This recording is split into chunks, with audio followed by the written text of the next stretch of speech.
আসসালামু আলাইকুম, শুনতে পাচ্ছেন? ওয়ালাইকুম আসসালাম স্যার, কেমন আছেন আপনি? আলহামদুলিল্লাহ, ভালো আছেন আপনারা? জি, আলহামদুলিল্লাহ।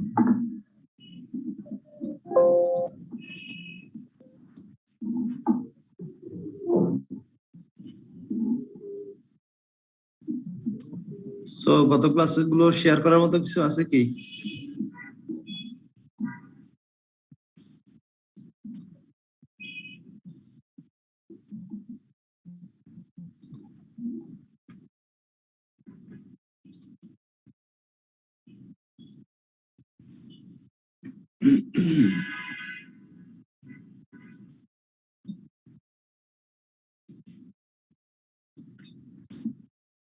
শেয়ার করার মতো যদি না থাকে তাহলে আমরা পরের দুইটা চ্যাপ্টার একটু সংক্ষেপে দেখি, তারপর আমরা কোশ্চেন আনসার নিয়ে কথা বলতে পারি। সো লাস্ট দুইটা চ্যাপ্টারের প্রথমটা হচ্ছে অ্যাকাউন্টস পেয়েবল এন্ড রিসিভেবল। এইখানে আমরা বেসিক্যালি দেখবো যে অ্যাকাউন্টস রিসিভেবল এবং অ্যাকাউন্টস পেয়েবল কিভাবে আমরা ম্যানেজ করতে পারি। যে দুইটা আমরা জানি যে for many companies, specifically manufacturing companies, these two items are the most important components of working capital management, because a significant portion of the working capital is held up by the accounts receivable. Majority of the working capital are financed by accounts payable. So এই দুইটা manage করা খুব important যদি working capital management আমরা করতে চাই। So account রিসিভেবলের ক্ষেত্রে আমরা দেখব ক্রেডিট পলিসি কিভাবে আমরা টাইট বা লুজ করতে পারি, চিপ করতে পারি। ফ্যাক্টরিং, ইনভয়েস ডিসকাউন্টিং আমাদের দেশে খুবই রেয়ার, তারপরে আমরা দেখব। Then we will focus on balancing act. Balancing act means how to balance between liquidity and profitability. Then এখানে অনেকগুলো অপশন আছে। ব্যালেন্সিং করতে হলে আমরা কিভাবে ডিসকাউন্ট দিতে পারি, কিভাবে রিসিভেবল ফাইন্যান্সিং করতে পারি, লিমিট সেট করতে পারি, আমার কাকে বাকিটা দেবো, তাদের ক্রেডিট অর্ডিনেন্স আছে কিনা, এবং কিভাবে আমাদের যেটা ডিউজ হয়ে গেছে সেগুলো কালেক্ট করতে পারি এবং পুরো সিস্টেমটা মনিটর করতে পারি। এগুলোর মাধ্যমে আমরা ব্যালেন্সিং করতে পারি, just to keep a balance between the liquidity and profitability. Accounts পেয়েবলে খুব বেশি কাজ থাকে না, কারণ অ্যাকাউন্টস পেয়েবল তো আমরা একটাই আমাদের থাকে যে without dissatisfying our suppliers, our ultimate goal is to make delay in the payment to the suppliers. এবং কিভাবে আমরা ডিসকাউন্টটা নিতে পারি। যদি আপনি ডিলে করেন ডিসকাউন্ট পাবেন না, আবার যদি আপনি ডিসকাউন্ট পেতে যান তাহলে আপনি অ্যাকাউন্টস পেয়েবল দিয়ে যে ফাইন্যান্সিং করা যায় ডব্লিউসিএম সেটা পাবেন না ওয়ার্কিং ক্যাপিটালে। সো ব্যালেন্সিং যদি রিসিভেবল করতে চাই তাহলে দেখেন ভালো দিক খারাপ দিক। লিকুইডিটি করতে গেলে কি করতে হবে? Collecting sales received as quickly as possible to reduce the cost of financing the receivables balance. আপনি যদি কাস্টমারকে খুব বেশি সময়ের জন্য বাকি দেন, 60 ডেজ, 90 ডেজ বা তারও বেশি, তাহলে ওই সময়টা ওর কাছে যে টাকাটা আটকায় থাকছে সেটা কিন্তু আপনাকে ফাইন্যান্সিং করতে হবে। Somehow you have to find out the source of finance. আর যদি দ্রুত কালেক্ট করেন তাহলে কিন্তু আপনার ক্রেডিট টার্মসটা কম হবে, আপনি বেশি সময়ের জন্য ডিউজ রাখতে পারবেন না, তখন আপনার সেলসটা কমে যাবে, প্রফিটেবিলিটি আপনি লুজ করবেন, কন্ট্রিবিউশন লুজ করবেন সেলস কমে গেলে। আর উল্টা পাশে আপনি যদি ক্রেডিটটা এক্সটেন্ড করেন তাহলে আপনার সেলসটা বেশি হবে, কাস্টমার বেশি বেশি কিনবে, এতে করে আপনার প্রফিটেবিলিটি বাড়বে। So you have to find ways to balance between this two. So আমরা এটাই শিখবো এখানে, how to balance between this two, কিভাবে আমরা এটার ভিতরে এমন একটা ব্যালেন্স রাখতে পারি যাতে করে আমাদের লিকুইডিটি নষ্ট না হয়। অর্থাৎ লিকুইডিটি না থাকলে আপনারা জানেন যে your company may have to face bankruptcy, petition and so on, and you will fail to make payment to the matured obligations.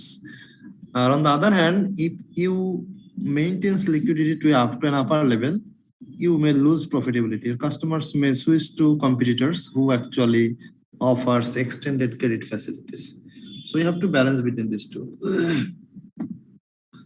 So কিভাবে করতে পারি? মনে করেন বর্তমানে আমরা 60 ডেজ দিই, সেখান থেকে আমরা যদি 50 ডেজে নিয়ে আসি কালেকশন পিরিয়ড, তাহলে কি ইমপ্যাক্ট হতে পারে? 70 ডেজ যদি আমরা এক্সটেন্ড করি তাহলে কি হতে পারে?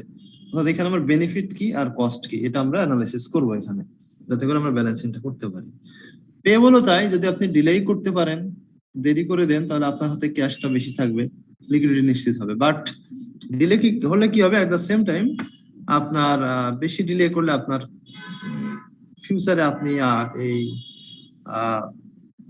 লং টার্মে গিয়ে দেখা যাচ্ছে আপনাকে কেউ বাকি দিতে চাইবে না, মানে you will not be able to avail the credit facilities because you have already lose access due to your past records. এই প্রবলেম গুলো সলভ করার জন্য, বিশেষ করে রিসিভেবলের প্রবলেম সলভ করার জন্য আমরা যেটা করতে পারি, আমাদের দেশে খুব রেয়ার এটা, আপনারা প্র্যাকটিসে যারা আছেন তারা বুঝতে পারবেন। ফ্যাক্টরিং একটা way, just selling your receivables to a third party and giving or providing them administrative powers to deal with receivables. তারা রিসিভেবল কালেকশনের দায়িত্ব নেবে, যদি দায়িত্ব নিতে ব্যর্থ হয় তাহলে তারা নিজের পকেট থেকে আপনাকে ব্যাড ডেটস হয়ে গেলে এটা তারা পে করবে।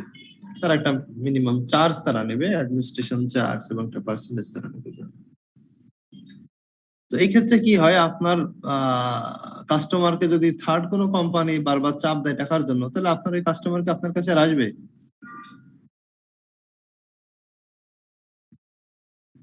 কি মনে হয় আপনাদের পসিবিলিটি কতটুকু? If your customers is notified or noticed by third party that you must have to pay by this date, otherwise I will take legal action against you. So what will be the impact on the mindset or perception of those customers? তারা কি আর ফিউচারে আপনার সাথে dealings করবে? Definitely কাস্টমারটাকে দিতে এরপরে চাইবে না ফিউচারে। রাইট, তাহলে এটার একটা বিকল্প হচ্ছে ইনভয়েস ডিসকাউন্টিং। ইনভয়েস ডিসকাউন্টিং হচ্ছে এই যে লিয়েন যেটা আপনারা পড়ছেন, যে আপনার কাস্টমার এর দায়িত্ব থার্ড পার্টিকে না দিয়ে এই ফ্যাক্টরিং হচ্ছে থার্ড পার্টিকে দায়িত্ব দেওয়া। এটা না দিয়ে আপনি কি করবেন, বরং আপনার যে ইনভয়েস গুলো আছে সেইগুলো আপনি মর্গেজ বা সিকিউরিটি হিসেবে রেখে আপনি লোন নিতে পারেন, যে আমি তো আমার কাস্টমারের কাছে 10 লাখ টাকা পাবো, সো আপনি আমাকে এর 80% লোন দেন। 80% লোন নিলেন, ব্যাংক থেকে লোন নিলেন, লোনের জন্য আপনাকে ইন্টারেস্ট পে করতে হবে। যখন লোনটার মেয়াদ কতটুকু হবে, যখন এই কাস্টমার গুলো টাকা দিয়ে দেবে, তখন আপনি লোনটাও পে করে দেবেন। এটাকে বলা হচ্ছে ইনভয়েস ডিসকাউন্টিং। এই জিনিসগুলো আমরা দেখবো। সো এটার বেনিফিট হচ্ছে যে your customers will not be disturb by third party, কারণ সে কাস্টমার কাছে যাবেই না। কাস্টমার যদি আপনাকে পে করে তখন আপনি আপনার লোনটা শোধ করে দেবেন, পে না করলে আপনি আপনার পকেট থেকে দেবেন। এটা আপনার পুরোপুরি রিস্ক আপনার। সো আপনার কাস্টমার এতে বিরক্ত হবেন, এটা সুবিধা। এটা আমরা দেখবো সামনের দিকে, আরো অঙ্কও দেখবো। এগুলো থিওরি, নরমাল থিওরি আপনারা পাবেন, যে আমরা কিভাবে কাস্টমার কাছ থেকে পেমেন্ট নিতে পারি, ক্যাশ, ব্যাংক, চেক কিভাবে নিতে পারি, অ্যাকাউন্ট রিসিভেবল ম্যানেজ করার জন্য আমরা কি করতে পারি, প্রোডাক্টের ডিমান্ড, কম্পিউটার টার্মস, এই জিনিসগুলো আমরা দেখতে পারি। এগুলো খুবই কমন বিষয়, আপনারা আশা রাখি পারবেন এগুলো। তারপরে আমরা কাস্টমারকে বাকি দেওয়ার আগে তাদের ক্রেডিট ওয়ার্থিনেস আছে কিনা, তাদের কতটুকু ক্রেডিট দেবো, লিমিটটা কতটুকু হবে, কিভাবে আমরা ইনভয়েসিং করতে পারি খুব দ্রুত এবং কালেকশনটা যাতে মনিটরিং করতে পারি, এই বিষয়গুলো ভেরি কমন। না বুঝলে আমরা কাউন্সিলিং এ কথা বলবো এগুলো নিয়ে। এইগুলো আবার ডিটেলস দেওয়া আছে, যে আমরা একজন কাস্টমার ভালো কি মন্দ এটা কিভাবে বুঝবো। এটা ব্যাংকের রেফারেন্স পেতে পারেন, ট্রেড রেফারেন্স পেতে পারেন, কাস্টমার সাইট ভিজিট করে দেখতে পারেন তার কি অবস্থা, কম্পিউটারের কাছ থেকে জানতে পারেন যদি জানার কোনো অ্যাক্সেস থাকে, পাবলিক ইনফরমেশন, তার বিরুদ্ধে কোনো খারাপ নিউজ টিউজ বের হয় কিনা। আর ফাইনালি আমরা জানি যে বড় কোম্পানি হলে ক্রেডিট রেটিং আমরা দেখি, যেমন ব্যাংকগুলো লোন দেওয়ার আগে ক্রেডিট রেটিং দেখি। এইভাবে আমরা কাস্টমারের ক্রেডিট ওয়ার্থিনেস চেক করতে পারি। সো তার যেমন ক্যাপাসিটি, তার যেমন লিকুইডিটি, তার যেমন সলভেন্সি, তার যেমন প্রফিটেবিলিটি, তারপরে বেস করে আমরা ক্রেডিট লিমিট সেট করি যে কতটুকু ক্রেডিট তাকে আমরা দেব।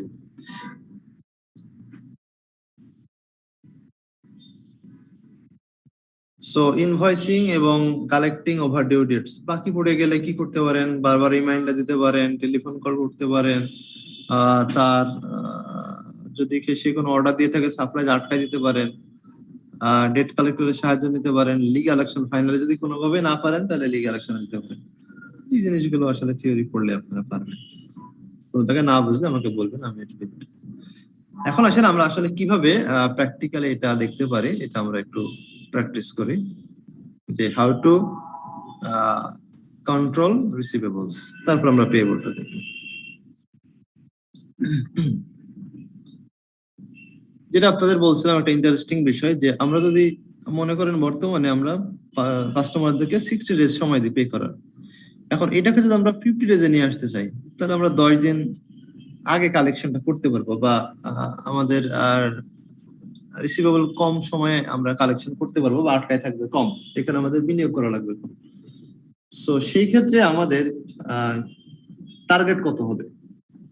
আপনার এই স্ট্যাটাস এখান থেকে আপনাকে বললো currently you are allowing credit for 60 days.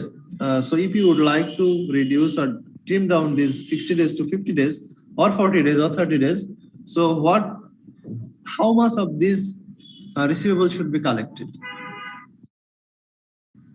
তাহলে আপনি এই যে যারা আছে, এই যে আপনি মার্চের সেলসে বাকি পড়ে আছে, জানুয়ারি সেলসে বাকি আছে, ফেব্রুয়ারি সেলসে বাকি আছে, এই রিসিভেবল কতটা কালেক্ট করলে আপনি হচ্ছে এই ডেজটা কমাই নিয়ে আসতে পারবেন, রিসিভেবল কালেকশন পিরিয়ডটা কমাইতে পারবেন। এরকম একটা ম্যাথ আমরা দেখবো, টার্গেট সেট করা, কালেকশন টার্গেট সেট করা।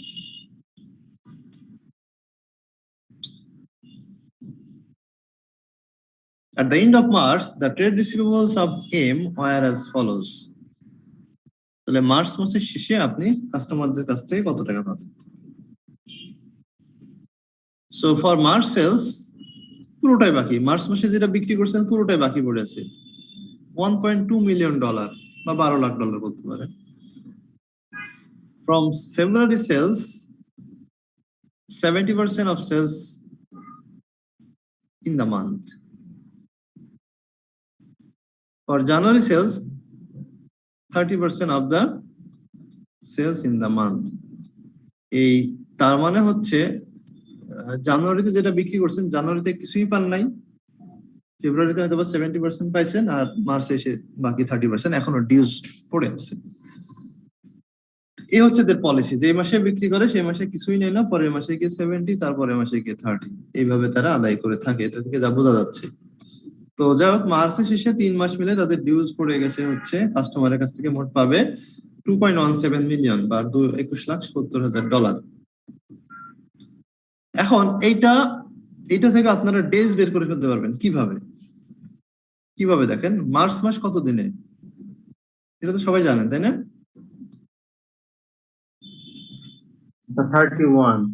31, বাকি আছে কত পার্সেন্ট? বাকি আছে স্যার এখানে 29। মার্চের সেলস, মার্চের বাকি ও আছে কত? সরি স্যার, আচ্ছা মার্চের 100% সেলস, মার্চের তো কিছু বাকি নাই, বাকি আছে কি স্যার? এই যে প্রথম সেন্টেন্সটা দেখেন, ফ্রম ও মার্চ আচ্ছা, of sales in the month, পুরোটাই বাকি আছে। পুরোটাই বাকি আছে, তাহলে 31 ডেজই বাকি। এখন ফেব্রুয়ারি মাস কত দিনে? নরমালি আমরা ধরি 28 ডেজ। কত পার্সেন্ট বাকি পড়ে আছে? 70%। তাহলে আমরা 28 ডেজে 70%। জানুয়ারি মাস কত দিনে? 31। কত পার্সেন্ট ডিউজ আছে? 30%। তাহলে তিনটাকে যদি আমরা টোটাল করি, তাহলে আমরা এভারেজে কত মানে রিসিভেবল ডেজটা পেয়ে যাব, কতদিন আমাদের সেলস আউটস্ট্যান্ডিং ওভার। আমরা কত পেলাম?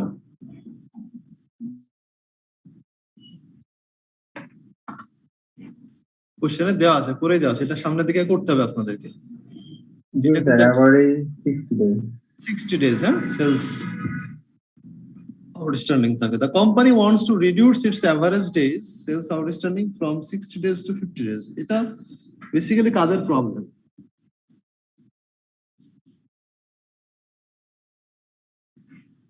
এই প্রবলেমটা দুই ধরনের কোম্পানির হয়, আপনারা দেখবেন সামনের দিকে। একটা হচ্ছে যারা small and medium size enterprise, তাদের ক্যাশের শর্টেজ থাকে।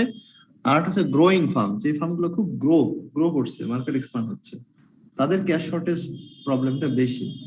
তারা কাস্টমারদের বেশি বাকি দিতে চায় না, বা প্রবলেম পড়ে, মানে লিকুইডিটি ক্রাইসিসে পড়ে যায়। সো এই যদি অবস্থা হয়, তাহলে আপনাদের বলছে যে এপ্রিল মাসে, মার্চ মাস পর্যন্ত দেওয়া আছে, এপ্রিল মাসে আপনাকে বলছে 60 থেকে এটা 50 ডেজে নিয়ে আসতে। তাই যদি হয়, তাহলে আপনাকে রিসিভেবল কত রাখবেন? Sales in April are expected to be $11 lakh, মানে $1.1 লাখ $1.1 মিলিয়ন। সো এপ্রিল মাসে তার আশা করছে $11 লাখ বিক্রি হবে পুরোটাই বাকিতে। It intends to do this by aiming to collect payments of the oldest outstanding receivable. তারা 60 থেকে 50 ডেজে আসতে যাচ্ছে, কিন্তু কিভাবে আসতে যাচ্ছে? একেবারে ওল্ডেস্ট বাকি থেকে শুরু করতে যাচ্ছে, সব থেকে ওল্ডেস্ট বাকিগুলো আগে আদায় করবে। ওল্ডেস্ট বাকিগুলো আদায় করার মাধ্যমে তারা পেমেন্ট ডেজটাকে নিয়ে আসতে যাচ্ছে কোথায়? 60 থেকে 50 ডেজে। কোশ্চেনটা ক্লিয়ার কিনা, কি চাচ্ছে? সলিউশন পরে করব।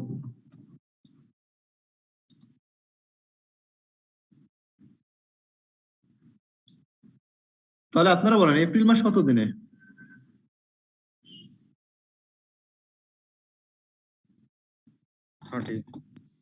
হ্যাঁ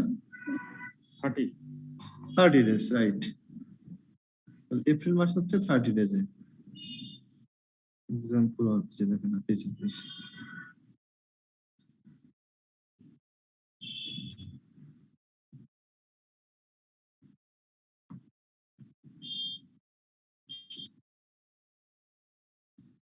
এপ্রিল মাস যদি হয় 30 ডেজে, তাহলে কতদিন তারা আটকায় রাখবে? কতদিন নিয়ে আসতে যাচ্ছে? 50 ডেজে। 50 ডেজ। তাহলে আপনার 50 ডেজ যদি হয়,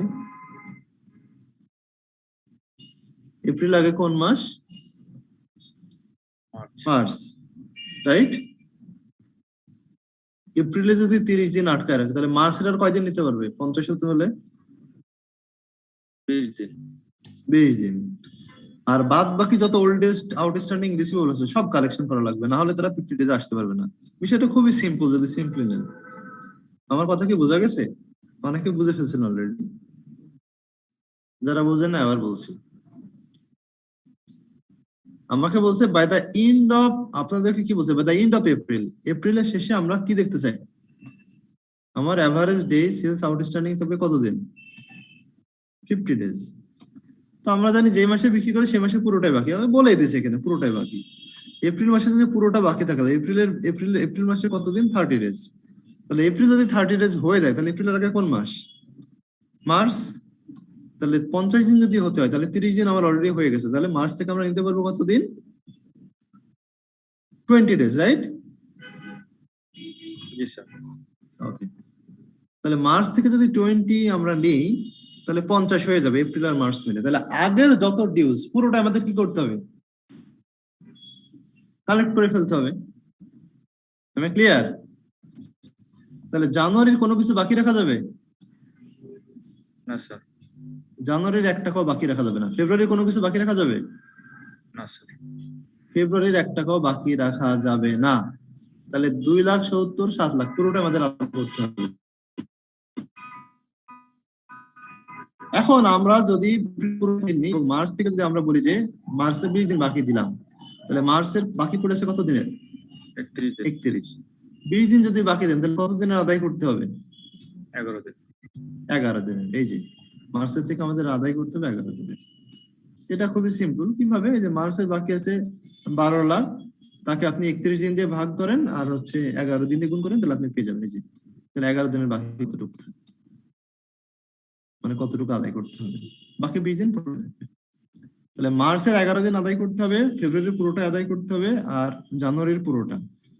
তাহলেই কেবলমাত্র আমরা 50 ডেজে নামাই নিয়ে আসতে পারবো। তাহলে আমরা কতটুকু কালেকশন করব সেটা আমাদের পেয়ে যাবো আমরা। এই যে এপ্রিল মাসে আমরা কত কালেকশন করতে হবে।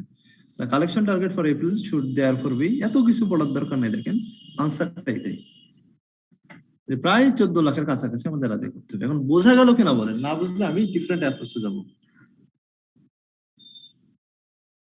স্যার আরেকবার বলেন স্যার। কোনটা? পুরোটাই? স্যার দিছেন না ডে গুলো স্যার, যে 50 দিন দিয়ে বাদ দিছেন কিভাবে স্যার একটু? আচ্ছা আচ্ছা, এরা কি বলছে দেখেন, আমি যা বললাম তাই যদি কঠিন মনে হয় তাহলে এরা কি বলছে একটু বলি, তারপরে আবার আমারটাই ফিরে যাব। বর্তমানে বাকি কত দিনের জন্য আছে? 60 দিন স্যার। 60 দিন। এপ্রিলের শেষে আপনাকে অঙ্কটা করতে বলছে। এপ্রিল যদি আরো 30 দিন হয়, তাহলে মোট কত দিন হয়ে যাবে? 90 দিন স্যার। এই যে এটাই বলতে চাচ্ছি, 60 দিন থেকে এটা 90 দিনে চলে যাবে। কিন্তু আচ্ছা। আমি যদি এটাকে 60 দিন থেকে 50-এ নিয়ে যেতে চাই, তাহলে 90 থেকে কত দিনের আদায় করে ফেলতে হবে? 50 40 দিন সার্ভাই করতে হবে। তাহলে 40 দিনে তো আমাদের আদায় করতে হবে, তাই তো? জি স্যার, হ্যাঁ নতুনদের কাছ থেকে আদায় করবো না পুরাতনদের কাছ থেকে আদায় করবো, কি বলছে? স্যার, পুরাতন থেকে স্যার, নতুন তো নতুন নেই স্যার। আচ্ছা, তাহলে পুরাতন যদি আমরা আদায় করি, তাই না? জি স্যার, পুরাতন যদি আমরা আদায় করি, তাহলে জানুয়ারির কয় দিন? 9 দিন আর 20 ফেব্রুয়ারি? দিন আর হচ্ছে স্যার বুঝছি স্যার। আমি এই দেখেন, স্যার এটা বুঝছি। বুঝে গেলেন ঠাস করে, এটা আপনার কাছে সহজ মনে হয়েছে, এটাই বুঝে গেছেন। তাহলে এখান থেকে আর কয় দিন নিতে হবে? 40 দিন হতে হলে বাকিগুলো স্যার, বাকি যতদিন লাগে। 20 আর 9 29 আর 11 কত হবে? 40 হয়ে যাবে। জি বুঝা স্যার, গেছে? জি স্যার এইভাবে বুঝছি। বুঝতে পারে, এইভাবে বুঝতে পারে। জি স্যার। তার মানে জানুয়ারির 9 দিনের বাকি আছে, দিনের পুরোটা আদায় করে নিতে হবে, যা আছে পুরোটা আদায় করব। ফেব্রুয়ারির পুরোটা আদায় করব। আর মার্চের কতদিন? 11 দিনের আদায় করবো। তাহলে 11 দিন বের করতে হলে 12 লাখকে আমি 31 দিয়ে ভাগ করবো, আর 11 দিয়ে গুণ করবো। ঠিক আছে না? জি স্যার বুঝছি। তাহলে এই পরিমাণ টাকা যদি আমরা এপ্রিলে আদায় করতে পারি, তবে আমাদের 60 থেকে 50 ডেজে নেমে আসা সম্ভব। সম্ভব। আর আমি একটু ডিফারেন্টলি বুঝাইছিলাম, আমি এইভাবে বুঝাইছিলাম জিনিসটা যে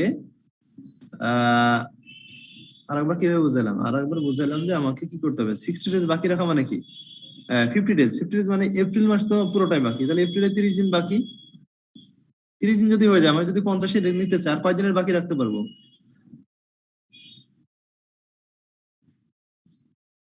20 দিন স্যার। 20 দিন। সেটা কি এপ্রিলের আগে কোন মাস? মার্চ। মার্চ যদি 20 দিন যদি বাকি রাখি, 11 দিন আদায় থাকে। 11 দিন আদায় করে ফেলতে হবে। এভাবে বুঝাইছিলাম। হ্যাঁ, আচ্ছা। দুইভাবেই বুঝতে পারেন, যেভাবে যার সহজ মনে হয়। এই তাহলে কালেকশন টার্গেট এভাবে আমরা সেট করতে পারি। ক্লিয়ার সবাই? ব্যাকওয়ার্ড ফরওয়ার্ড যেভাবে যান।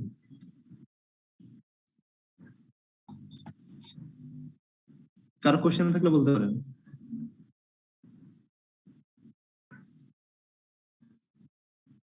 বুঝতে গেছে তো না? জি স্যার বুঝছি। এজিং হয়তো আপনারা অনেকে দেখছেন, এজিং শিডিউল। এজিংটা জাস্ট অ্যাকাউন্টিং এ করার কথা। এজ অনুসারে যে অ্যাকাউন্ট রিসিভেবলকে আমরা ভেঙে ফেলি, যে 15 দিন ধরে বাকি কারা, 10 দিন ধরে বাকি কারা, 20 দিন ধরে বাকি কারা, 3 মাস ধরে বাকি কারা, পুরো ব্যালেন্সটাকে বিভিন্ন এজ অনুসারে ভাগ করে, এটা এজিং শিডিউল। পারেন না আপনারা? এটা এজিং নাম শুনছেন? এজিং স্কেডিউল নাম শুনছেন না শোনেন নাই? না স্যার, আচ্ছা, জিনিসটাও তো বোঝেন, তাই না? জিনিসটা বুঝতে স্যার। এটা নিয়ে কোনো ম্যাথ নাই, জাস্ট একটা ইয়ে দেওয়া আছে, এজিং এর এক্সাম্পল দেওয়া আছে। আরেকটা বিষয় আমরা দেখবো, কস্ট অফ ফাইন্যান্সিং রিসিভেবল। বলেন। স্যার এজিংটা একটু বুঝে দিলে ভালো হয়। কেউ একজন কথা বলছেন, ভেঙে ভেঙে আসছে।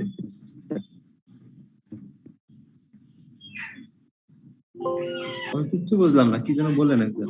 স্যার এজিংটা একটু বুঝে দিলে ভালো হয়। হ্যাঁ, এটা আপনারটা বুঝছি আমি, কিন্তু আরেকজন যেন কি বললো না। এজিংটা আমি এবারে ফান্ডামেন্টালে পড়াইছি আপনাদের। কোন চ্যাপ্টারে পড়ালাম? মোস্ট প্রবাবলি 3 নম্বর চ্যাপ্টারে, কিন্তু এখানে আরো ভালো বেটার বুঝবেন হয়তো বা, আশা রাখি।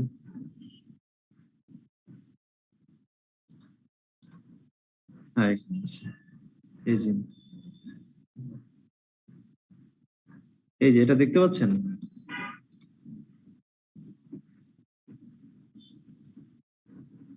দেখা যাচ্ছে? এক্সজেড কোম্পানি কাস্টমারদের কাছ থেকে কত টাকা পাবে মোট? 4,70,000। এটা কতদিন ধরে বাকি পড়ে আছে? লেস দেন 16 ডেজ, মানে 15 দিন ধরে বাকি পড়ে আছে, বা তার কম সময় ধরে বাকি পড়ে আছে 1 লাখ। 16 ডেজ থেকে 30, মানে 16 থেকে 30 ডেজ এরকম বাকি পড়ে আছে 90,000। 31 থেকে 45 এরকম ডেজ বাকি পড়ে আছে 1,10,000। 1.5 মাস পার হয়ে গেছে, 2 মাসের মধ্যে, 1.5 মাস থেকে 2 মাসের মাঝামাঝি বাকি পড়েছে এটা। 2 মাস পার হয়ে গেছে, কিন্তু 2.5 মাস পার হয়নি, এটা হচ্ছে 1 লাখ। আর 2.5 মান্থ মানে 75 দিন পার হয়ে গেছে, এরকম 30,000। এটাকে বলা হয় এজিং। বয়স অনুসারে রিসিভেবলকে ভাগ করলাম, কে কত নতুন কে কত পুরাতন। এখন ক্লিয়ার? এখন ক্লিয়ার? জি স্যার। এখন আপনি বলেন নতুন বাকি আদায়ের সম্ভাবনা বেশি, আর যে বাকি যত পুরাতন যত বেশি দিন যাবে আদায়ের সম্ভাবনা কি তত কম কমতে হবে। থাকবে। এটাই আর কি, এটা আপনি একটা এস্টিমেট করবেন আপনার পাস্ট এক্সপিরিয়েন্স অনুসারে। গত বছর প্রবাবিলিটিটা স্যার সেট করব কিভাবে স্যার? এইটা আপনি Collection আপনার যে- পাস্ট ডেটা দেখে আপনি সেট করবেন যে আমার এতদিন বা এতদিনের ভিতরে কত পার্সেন্ট বিগত সালে আদায় হয়েছে। 2.5 মাস পার হলে দেখা যায় আদায় হওয়ার সম্ভাবনা একেবারেই নাই। 2.5 মান্থ পার হয়ে গেলে আমরা সেটা 90% ক্ষেত্রেই পাই নাই বা পাই নাই, এই জন্য এটা 0 হোপলেস, এটা আমরা পাবো, রাইট আপ করে ফেলবেন। বুঝা গেছে? জি স্যার। এটা আপনি পাস্ট হিস্ট্রি দেখে অথবা ইন্ডাস্ট্রি এক্সপেরিয়েন্স দেখে আপনাকে এটা সেট করতে হবে। এটা এস্টিমেট, এটা ম্যানেজমেন্টের জাজমেন্ট, এটা কোনো হার্ড এন্ড ফাস্ট রুল নাই। ওকে, তাহলে এজিং থেকে আমি বের হয়ে গেলাম।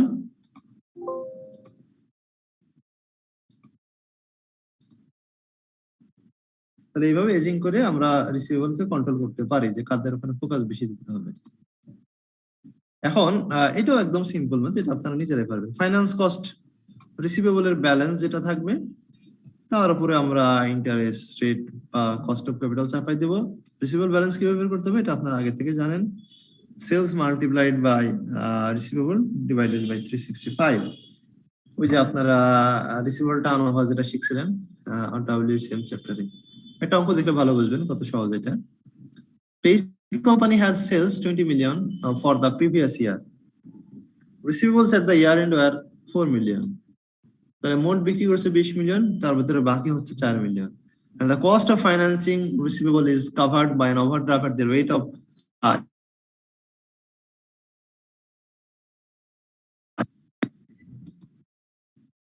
okay. Calculate the receivable days for Paisley and calculate the annual cost of financing receivable. ডেজটা আপনারা শিখছেন ইয়েতেই, যে ওয়ার্কিং ক্যাপিটাল ম্যানেজমেন্ট চ্যাপ্টারে, এর আগের চ্যাপ্টারে শিখাইছিলাম। এটা একেবারে সিম্পল, সমাধানটা আগে দেওয়া আছে এই যে এখানে। ডেজ আপনারা শিখছিলেন, যদি একবারে করতে পারেন সেটা হচ্ছে receivable divided by sales multiplied by, যদি ডেতে বের করেন 365, মাসে বের করলে 12, সপ্তাহে বের করলে 52, যেভাবে বের করতেছেন। তাহলে অ্যাভারেজ রিসিভেবল ডেজ হচ্ছে আপনার 73 ডেজ। এটা কি বোঝেন? এখানে প্রবলেম আছে?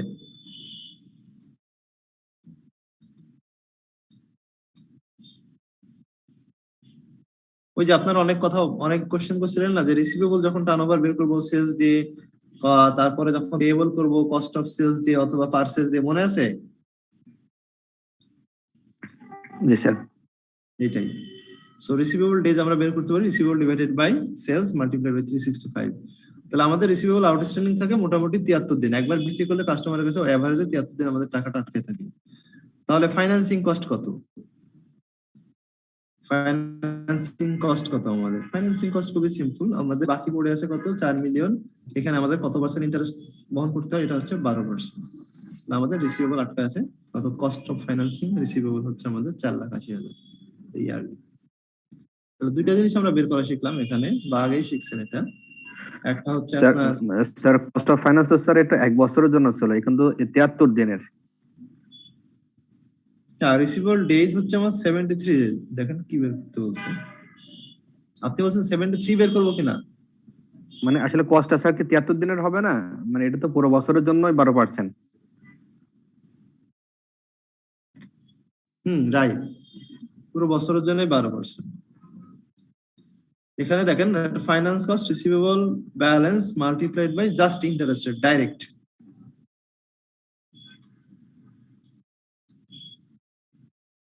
এটা ডেজটাকে কাউন্ট করে নাই, করছে? না স্যার, জাস্ট অ্যাকাউন্ট না এখানে। কাউন্ট নাই, রাইট, ফর্মুলায়। বাট রিসিভেবল ব্যালেন্স বের করার সময় কিন্তু এটা কনসিডার করছে যে কি করব, সেলস রিসিভেবল ব্যালেন্সটা কোথায় পাবো? Receivable days sales multiplied by receivable days divided by 3। মানে যখন রিসিভেবল ডেজ দেওয়া থাকবে রিসিভেবল ব্যালেন্স থাকবে না, তখন আমরা এভাবে বের করে নেব ব্যালেন্সটা। কিন্তু আমাদের অঙ্কে মানে স্টেট আছে, তাই না? এখানে রিসিভেবলটা স্টেট দেওয়া আছে না? এটা তো ডিরেক্ট দেওয়া আছে, তাই না? জি স্যার, দেওয়া আছে। না থাকলে আমরা ডেজ দিয়ে বের করে নেব। বাট আপনার কনসেপ্ট আমি বুঝছি যে আমরা 73 দিন ধরে আটকে থাকলে 73 দিনের ইন্টারেস্ট আমরা কাউন্ট করবো, তাই তো? জি স্যার, এটা বলতে চাচ্ছিলাম। কিন্তু কি চাইছে এখানে দেখেন, ক্যালকুলেট দা ও ডেজ চাইছে স্যার, জি স্যার। অ্যানুয়ালি চাইছে, হ্যাঁ এই জন্য অ্যানুয়ালি।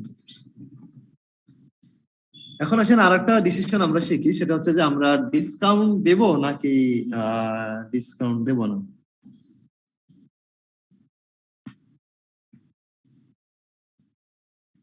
যদি আমরা ডিসকাউন্ট অফার করি তাহলে কতটা লাভজনক হবে? আচ্ছা, ডিসকাউন্ট অফার, আমরা যদি ডিসকাউন্ট অফার করি তাহলে কি হবে, বেনিফিটটা কি? আর মানে পজিটিভ দিকটা কি আর নেগেটিভ দিকটা কি বলেন? ডিসকাউন্ট যদি আমরা অফার করি তাহলে কি হবে, কালেকশনটা দ্রুত হবে, তাই না? জি স্যার। কালেকশন যদি দ্রুত করি তাহলে এই যে আগের অঙ্কে যেটা দেখলাম ফাইন্যান্স কস্ট, এটা আমরা অ্যাভয়েড করতে পারবো। এই যে ফাইন্যান্স কস্টটা কি করতে পারবো, অ্যাভয়েড করতে পারবো।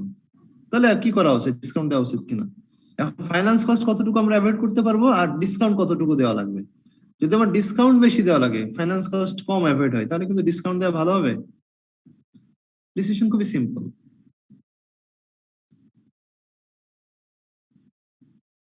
দেখা যাচ্ছে আমি ডিসকাউন্ট দিলাম 20 লাখ টাকা আর আমার হচ্ছে ফাইন্যান্স কস্ট সেভ হলো 15 লাখ টাকা, তাহলে কি করব, ডিসকাউন্ট দেবো না দেবো না? নরমালি দেব, হ্যাঁ নরমালি এটা দেব না। রাইট, কারণ হচ্ছে আমাদের ডিসকাউন্ট তখনই দেবো যখন কি হবে, আমার ডিসকাউন্টের থেকে ফাইন্যান্স কস্ট সেভটা কি বেশি হইতে হবে, তাই না? জি স্যার। যে আমি 20 লাখ টাকা ডিসকাউন্ট দিয়ে আমার হচ্ছে 25 লাখ টাকা ফাইন্যান্স কস্ট সেভ হলো, আমার আর ধার করা লাগলো না, ক্যাশ পেয়ে গেলাম, তখন আমি ডিসিশন নেব ওকে ডিসকাউন্ট দেওয়া যায়। এইটাই আর কি জাস্ট ডিসিশন। এখন এটা দুই ভাবে বের করা যায়, একটা হচ্ছে অ্যাবসলিউট টার্মে আর একটা হচ্ছে পার্সেন্টেজে। এটা পার্সেন্টেজ অ্যাপ্রোচ দিয়ে এটা সলভ করছে। যদি অ্যাবসলিউটের অঙ্ক আপনারা পাবেন, যে এই যে এখানে আপনারা পাবেন একটা এক্সাম্পল দিয়ে বোঝানো আছে যে কিভাবে আমরা ক্রেডিট পলিসি চেঞ্জ করতে পারি।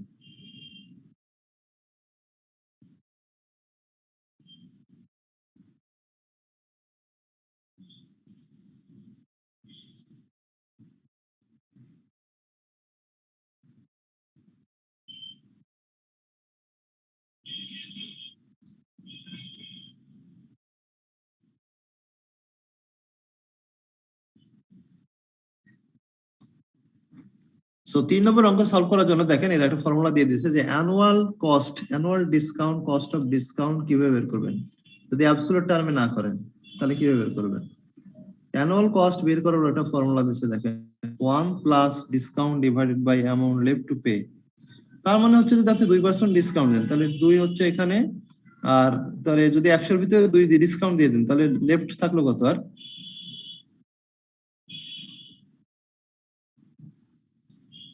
কত থাকলো, 98 না? 98, রাইট। এটা তারা বলতে চাচ্ছে। নাম্বার অফ পিরিয়ড আপনি এর ক্ষেত্রে কত ধরবেন? নাম্বার অফ পিরিয়ড আপনার ইয়ার থাকতে পারে, এখান থেকে যদি ডেজ হয় 365 কে আপনি নাম্বার অফ ডেজ দিয়ে ভাগ করবেন, অথবা যদি 52 হয় 52 এর ক্ষেত্রে ফ্র্যাকশন হলে তখন এইভাবে করে নেবেন -1, তাহলে আপনি পেয়ে যাবেন যে annual cost of discount.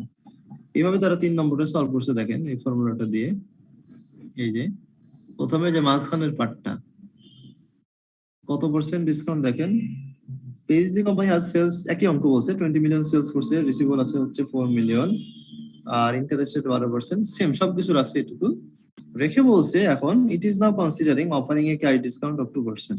Cash discount আপনারা জানেন যখন পেমেন্ট করে কাস্টমার বাকি নেওয়ার পরে পেমেন্ট করতে আসলে তখন যে ডিসকাউন্ট দিই এটা আমরা ক্যাশ ডিসকাউন্ট বলি, ইমিডিয়েটলি না কিন্তু। কারণ আপনারা জানেন যে কেনার সময় নেগোসিয়েশন করে যে ডিসকাউন্ট এটাকে আমরা কি বলি, ট্রেড ডিসকাউন্ট বলি না? জি স্যার। এটাকে আমরা বলি ট্রেড ডিসকাউন্ট। ইমিডিয়েটলি ইনভয়েস করার সময় যেটা আমাদেরকে ছাড় দেওয়া হয়, এইটা আমাদের রেকর্ডে আসে না। কিন্তু রেকর্ডে কোনটা আসে, যে আমরা বাকি নিয়ে আসলাম 1 লাখ টাকার, মানে আমার কাছে দাম চাইছিল 1,10,000, আমরা নেগোসিয়েশন করে সেটেল করছি 1 লাখ, 1 লাখ টাকা আমাদের কাছে পাবে। এখন বললো 2/10 n/30, আপনারা ভালো জানেন যে 10 দিনে পে করলে কি করব, 10 দিনে পে করলে কত পার্সেন্ট ডিসকাউন্ট দেবে? 10 ডেজের ভিতরে পে করলে 2%, কিন্তু 30 ডেজে দিতে হবে বা 60 ডেজ দিতে হবে, এরকম যদি থাকে। সো বাকি নেওয়ার পরে এখন এই 1 লাখ টাকা যদি 10 দিনে পে করে তাহলে 2% ডিসকাউন্ট দেবে, এরকম একটা ক্যাশ ডিসকাউন্ট বা সেলস ডিসকাউন্ট দিতে যাচ্ছে। Calculate whether the new policy should be introduced। এখন জানতে চাচ্ছে যদি আমরা ওদেরকে বাকি দিয়ে রাখতাম তখন আমাদেরকে 12% হারে ওই বাকিটা আমাদেরকে ফাইন্যান্স করতে হতো, কারণ বাকি ফেলে রাখবেন আপনি, ওই টাকাটা তো কারো কাছ থেকে ধার নিয়ে পণ্যটা তৈরি করবেন, ফান্ড কোথায় করবেন? সো তাহলে 10 দিনে পেমেন্ট করলে 2% ডিসকাউন্ট যদি আমরা দিই আর আমাদের যদি কস্ট অফ ফাইন্যান্স 12% হয়, তাহলে আমাদের কি একটু ডিসকাউন্ট দিলে এটা আমাদের ভায়াবল হবে কিনা, প্রফিটেবল হবে কিনা, সেটা আমরা বের করবো। তাহলে আমাদের দেখতে হবে যে কস্ট অফ ডিসকাউন্ট কত পার্সেন্ট, এটা আমাদের বের করতে হবে। বের করার ফর্মুলা যে আমাদের এখানে দেওয়া আছে 1 plus discount divided by amount left to pay. তাহলে আমরা যেটা বললাম 2% ডিসকাউন্ট যদি দিই তাহলে আমাদের আদায় হবে হচ্ছে 98%। তাহলে 2% 98% এর কত? 2.04। এটাকে আমরা অ্যানুয়াল কস্টে নিয়ে আসবো। কিভাবে নিয়ে আসবো? এই দেখেন 2.04 মানে আমরা কি জানি, এটাকে যদি নরমাল করতে চান তাহলে 100 দিয়ে ডিভাইড করি আমরা, তাই না? 10% মানে 0.10, এটা তো আমরা সবাই জানি কি না? জি স্যার, বুঝছি স্যার। এটাকে 100 দিয়ে ডিভাইড করলে এটা আমরা পাবো 0.0204। আচ্ছা, পাওয়ার কত হবে? পাওয়ার হবে কত? এটা আমরা যে ইয়ে থেকে পাইলাম, ফর্মুলায় কি বলছে? 365 divided number of days the money is received। তাহলে number of days the money is received যদি হয়, তো আমরা আগের অঙ্কে দেখে আসলাম 2 নম্বর প্রবলেমে যে কারেকশন করতে কতদিন লাগে। এই যে 73 ডেজ, এখানে আমরা বের করে নিয়েছিলাম, আবার এটা করতে পারেন চাইলে, যে কালেকশন করতে কতদিন লাগে আমাদের। রিসিভেবল ডেজ হচ্ছে 4 million divided 20 million multiplied by 365, 73 days. এখানেও চাইলে এটা করে নিতে পারেন, এটা করে নিছে যে 73টা আবার বের করে নিছে। সো পিরিয়ডের ফর্মুলা ওরা বলছে যে 365 কে ডেজ দিয়ে ভাগ করেন, 365 কে 73 দিয়ে যদি ভাগ করেন,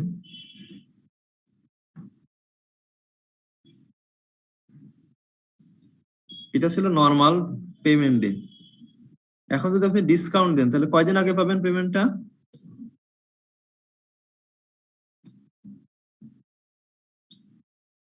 কয়দিনের ভিতরে পেমেন্টটা পাবেন? 10 দিন। 10 দিন। 10 দিনে যদি পেমেন্টটা পান তাহলে আগে বাকি দিতেন 73 ডেজের জন্য, এখন পেয়ে যাচ্ছেন 10 দিনে। তাহলে সেভাবে কতদিন?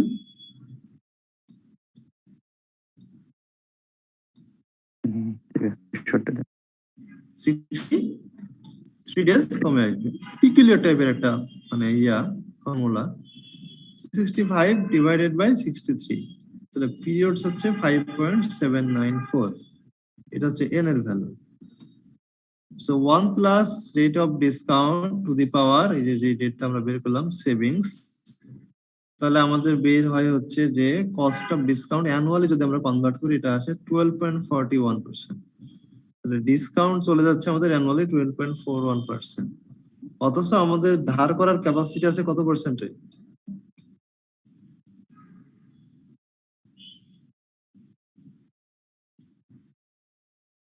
কত পার্সেন্ট আমরা ঋণ নিতে পারি? 12%। তাহলে ডিসকাউন্ট কি কম যাচ্ছে না বেশি চলে যাচ্ছে?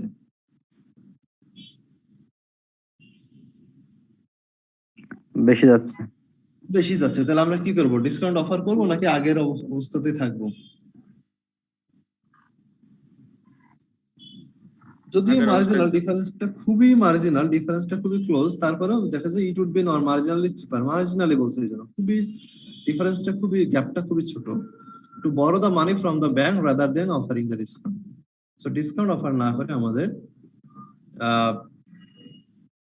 ওদেরকে আমরা 73 ডেজ বাকি দেওয়াটাই বেটার, এবং ওইটা আমরা ব্যাংক থেকে লোন নিলে 12% পাবো। ওদেরকে যদি আমরা ডিসকাউন্ট দিই তাহলে আমাদের 12.41% ডিসকাউন্ট চলে যাচ্ছে অ্যানুয়ালি। তো এই ফর্মুলাটা ঝামেলা, কিন্তু অঙ্কে কিছু নেই। জাস্ট ফর্মুলাটা আমাদের মনে রাখতে হবে, বিশেষ করে এই জায়গাটা এইটা আমাদের মনে রাখতে হবে যে কত number of days earlier the money is receive, কতদিন আগে আমরা মানিটা পাচ্ছি।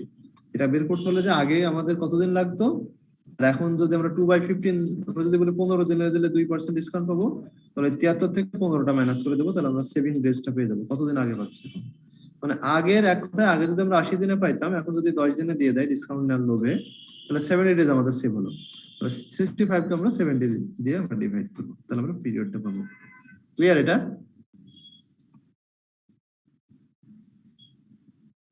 Okay sir. ওকে, লাস্ট আমরা যেটা দেখবো এখানে ফ্যাক্টরিং আর হচ্ছে ইনভয়েসিং। ফ্যাক্টরিং নিয়ে একটা গ্রাফ দেওয়া আছে এখানে, স্যার আপনারা দেখতে পারেন।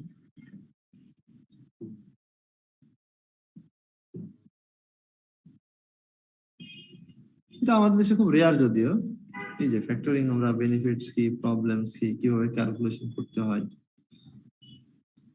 সার্ভিস চার্জটা চলে যায়, অ্যাডমিন সেভ হয়, ফাইন্যান্স কস্ট সেভ হয়, এটা আমরা অঙ্কে করে দেখাবো। এইটুকুই জাস্ট অঙ্ক, যে আমি যদি ফ্যাক্টরিং করি তাহলে আমাদের কত সার্ভিস চার্জ দেওয়া লাগবে কোম্পানিকে যারা দায়িত্ব নেবে, আর আমাদের সেভ হবে কি, ওই রিসিভেবল অ্যাডমিন করা লাগবে না, রেকর্ড রাখা লাগবে না, তারাই সব দায়িত্ব নেবে। আর আমরা যে আগে আদায়ের জন্য যে ফাইন্যান্স কস্ট লাগতো সেটা লাগবে না, আমরা দেখবো অঙ্কে।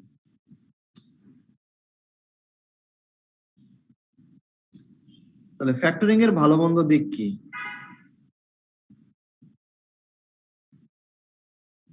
এটা জাস্ট আমাদের বুঝতে হবে। তাহলে ফ্যাক্টরিং জিনিসটা কি আপনারা জানেন? ফ্যাক্টরিংটা কি এর আগে বললাম একবার, মনে আছে?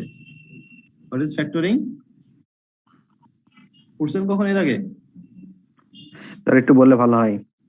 ফ্যাক্টরিং হচ্ছে রিসিভেবল বিক্রি করে দেওয়া, আপনার কাস্টমারদেরকে বিক্রি করে দেওয়া, মানে অন্য কোনো কোম্পানির কাছে। আপনি কাস্টমারের কাছ থেকে 5 কোটি টাকা পাবেন, আপনি বললেন ঠিক আছে আমরা আপনাদের কাছে এটা কালেকশনের দায়িত্ব দিয়ে দিলাম, আপনারা কালেকশন এক্সপার্ট, কোম্পানিটা বাইরের দেশে আছে, আমাদের দেশে খুব রেয়ার এটা আছে বলে আমার জানা নাই, আপনারা জানতে পারেন কারো যদি জানা থাকে। 5 কোটি টাকা পাবেন, আপনি করলেন কি যে আমি এদের এত লেজার মেনটেন করা, বারবার রিমাইন্ডার দেওয়া, কালেকশনটা মনিটরিং করা, এত ঝামেলা আমি নাই, আমি একটা থার্ড পার্টিকে দায়িত্ব দিয়ে দেবো, ওরা আমাদেরকে 80% বা 90% টাকা দিয়ে দিবে।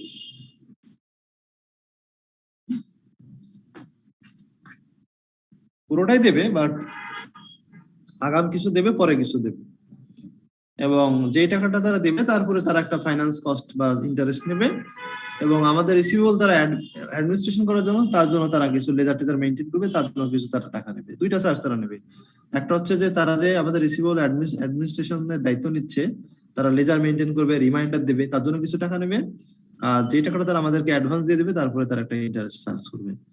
এটা হচ্ছে আমাদের কস্ট, দুইটা কস্ট চলে যাবে। আর সেভাবে কোনটা? সেভাবে হচ্ছে ওই যে আমি যে ওকে অ্যাডমিনিস্ট্রেশনের দায়িত্ব দিলাম, এটা আমার নিজের অ্যাডমিনিস্ট্রেশন করতে কত লাগতো সেটা আমার সেভ হবে, আমার ওই স্টাফ লাগবে না, রিসিভেবল কালেকশনের জন্য মনিটরিং সেল লাগবে না, মনিটরিং ডিপার্টমেন্ট লাগবে না, এগুলো লাগবে না। আর আরেকটা সুবিধা কি পাবে, টাকাটা যে আটকায় ছিল সেটা আটকায় থাকবে না, কাজে আপনার টাকাটা আটকায় থাকার কারণে যেই ফাইন্যান্স কস্টটা হতো সেটা এখন আর লাগবে না। বোঝা গেছে এটা?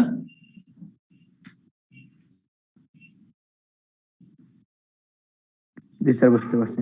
বেনিফিট কি আর হচ্ছে কস্ট কি ফ্যাক্টরিং এর। এই অঙ্কটা একটা মিসিং তথ্য আছে, এই অঙ্কটা একটু ভুল আছে যদিও। আচ্ছা, এটাতে আমি ব্যাক করছি, এরকম অঙ্ক আসতে পারে। ফ্যাক্টরিংটা যেহেতু শুরু করছি, শেষ করে তারপরে অঙ্কটায় যাব। ফ্যাক্টরিংটা বেটার করার জন্য আগেই বলছি আমি, স্মল এবং মিডিয়াম ফার্ম এবং ফাস্ট গ্রোয়িং ফার্ম, যাদের লিকুইডিটি ক্রাইসিস খুব সিভিয়ার বা খুবই ক্রনিক। ফ্যাক্টরিং নিয়ে অনেক কথা বলা আছে, প্রসেসটা কি দেখেন। প্রসেস হচ্ছে ফ্যাক্টরিং, কোম্পানি, আপনার কোম্পানি সেলস করলো গুডস, মনে করেন 30 দিনের জন্য কাস্টমারকে বাকি দিলেন, ফার্স্ট স্টেপ। সেকেন্ড স্টেপ, এবার আপনি একটা কোম্পানিকে দায়িত্ব দিলেন যে আমরা আদায় করতে পারবো না, তুমি আদায় করে দাও, তাদেরকে বলা হয় ফ্যাক্টর। যে ফ্যাক্টরিং করে তাকে বলে factor. The company sells the debt to the factor. Factor এখন করবে কি, আপনাকে একটা অ্যামাউন্ট দিয়ে দিবে। The factor pays the company the balance less an administration fee and finance fee. আপনাকে কি করবে, টাকা দিয়ে দিবে, কিন্তু তারা টাকা দেওয়ার সময় অ্যাডমিনিস্ট্রেশনের কস্ট এবং ফাইন্যান্স ফি আদায় করে নেবে আপনার কাছ থেকে। এটা ফাইনালি। তাহলে যখন আপনি ফ্যাক্টরটা বিক্রি করে দিলেন, 3 নম্বর স্টেপ হচ্ছে যে আপনি 80% বা 90% ডেট আপনাকে ফ্যাক্টর কোম্পানি অ্যাডভান্স দিয়ে দিবে। এরপরে কাস্টমার করবে কি, আমাদের কোম্পানিকে আর পেমেন্ট করবে না, পেমেন্টটা ফ্যাক্টর দেবে।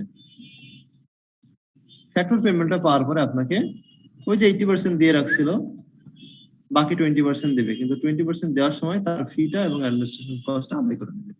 এরা 1 2 3 4 5 একটু আগে পরে লিখছে। প্রসেসটা বুঝছেন কিনা সবাই? ফ্যাক্টরিং এর প্রসেসটা বুঝছেন কিনা?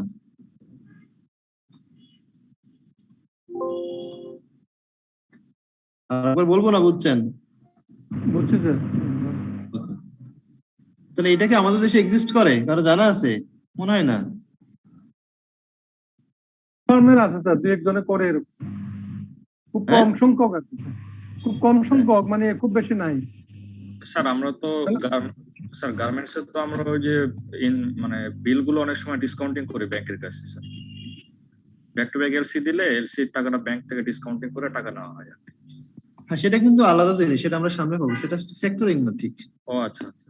স্যার ব্যাংক বা আর্থিক প্রতিষ্ঠানে কিছু একটা ডিপার্টমেন্ট থাকে ফ্যাক্টরিং, এটা কি সেম কাজ নাকি স্যার? যদি এরকম তাদের প্রসেসে তাহলে সেম। যদি আপনি এদের কাছে রিসিভেবলের দায়িত্ব দিয়ে দেন পুরো, তারা আদায় করে দেবে, এরকম মনে হয় না বাংলাদেশে। স্যার, আমি আপনারা যেটা দেখেছি, বলছেন, আমি তারা একটা আর্থিক প্রতিষ্ঠানে ছিলাম, তো সেখানে দেখেছি ফ্যাক্টরিং ডিপার্টমেন্ট ছিল, কিন্তু তাদের কাজ কি ছিল এটা অতটা জানতাম না। আচ্ছা আচ্ছা, তাহলে আমাদের দেখতে হবে আসলে নেচারটা কি। যেমন আপনি যেটা বলেন সেটা আছে সামনের দিকে, ওই এটা এই চ্যাপ্টারে না, পরের চ্যাপ্টারে আছে। এটা এই চ্যাপ্টারে নাই, পরের চ্যাপ্টারে আছে। ওই যে আপনি এলসির কথা বলছেন না, জি sir. LC, bill of exchange discount করা, এগুলোর পরের চ্যাপ্টারে আছে, এটা আমরা দেখবো। হ্যাঁ, আচ্ছা আচ্ছা ঠিক আছে। পরের চ্যাপ্টারে দেখবো। ফ্যাক্টরিং এর একটা ম্যাথ আমরা দেখি দেওয়া আছে, যেটা বললাম ছোট্ট ছোট্ট ম্যাথ, এখানে যদি থাকে খুব ছোট আকারে থাকবে। হয়ে গেল।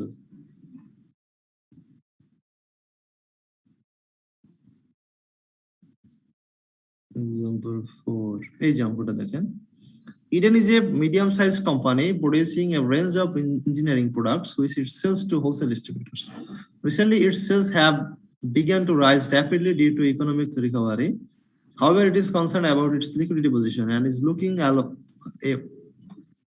at ways of improving cash flow. যেটা বললাম, লিকুইডিটি ক্রাইসিস হলে সাধারণত এর প্রয়োজন হয়। Its sales are 16 million per annum. Average receivable 3.3 million, representing 75 days. 75 days আপনি নিজে বের করে নিতে পারবেন। এটাকে এটা দিয়ে ভাগ করে 365 দিয়ে গুণ করেন, পেয়ে যাবেন। পাবেন না? এই ব্র্যাকেটের লাইনটা না দিলেও কিন্তু পারবেন। দেখেন 3.3 million ডিভাইডেড বাই আপনার সেলস হচ্ছে 16 million মাল্টিপ্লাইড বাই 365, কতদিন হয়? আগের অঙ্কে করে আসলাম না আমরা? জি স্যার। জি স্যার, ইনকাম এইভাবে আমরা রিসিভেবল ডেজ বের করতে পারি। So 75 days is average. One way of speeding up collection from receivable is to use a factor. It has considered an agreement from an interested factoring company. The factor will pay 80% of the book value of invoices immediately. তার মানে আপনার যে বাকি আছে তার 80% দিয়ে দিবে। তাহলে আপনার ডিউজ আছে কত?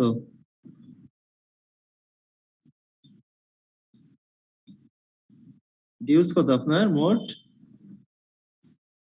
3.3 মিলিয়ন। আপনার যে বাকিটা আছে সেটার কত পার্সেন্ট পাবেন? Immediately 80%, with finance cost charge on the advance at 10% per annum.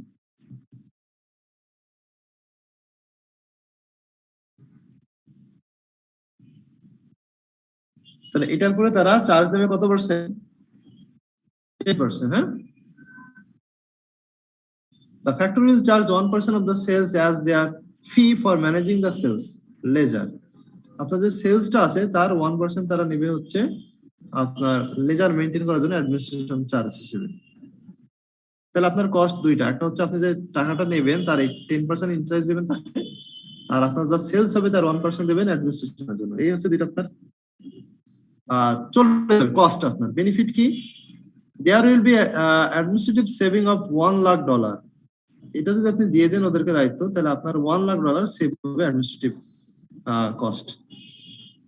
It will be non course agreement, এটা আমাদের দরকার আছে। কোর্স, রিকোর্স আর non recourse. Non recourse agreement which means that the factor will bear the responsibility for any benefits. Non recourse মানে হচ্ছে আপনি তাকে দায়িত্ব দিয়ে দিচ্ছেন পুরোপুরি, যদি কোনো অ্যামাউন্ট আদায় না হয় সেটার দায়িত্ব ফ্যাক্টরি ঘাড়ে পড়বে, আপনার কোম্পানি তার দায়িত্ব নেবে না। ক্লিয়ার? এটা হচ্ছে নন কোর্স, নন রিকোর্স এগ্রিমেন্ট। আর যদি রিকোর্স এগ্রিমেন্ট হয় তাহলে কিন্তু ব্যাড ডেটের দায়িত্ব কোম্পানির ঘাড়ে এসে পড়বে। বোঝা গেছে? রিকোর্স আর নন রিকোর্স।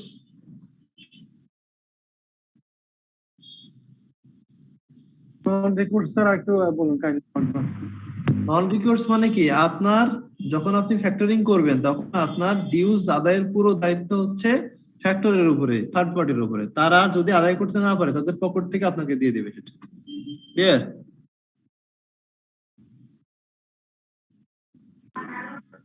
রিকোর্স বললেন? হ্যাঁ, নন রিকোর্স বলে, right. Ji sir, ji sir. Okay, আর রিকোর্স বললে তখন আপনার কোম্পানির ঘাড়ে এসে পড়বে bad debt. Calculate the relative cost and benefit. এটার উপর তো এগ্রিমেন্ট থাকবে স্যার, এভাবে এগ্রিমেন্ট করে নিতে হবে ওইভাবে আর কি। রাইট, হ্যাঁ, এগ্রিমেন্টটা করে নিতে হবে আগে থেকে, নাহলে কিন্তু পরে ভেজাল লাগবে। আগে এগ্রিমেন্ট করে নিতে হবে যেটা রিকোর্স নাকি নন রিকোর্স। এখন বলছে relative cost and benefits of using the factor.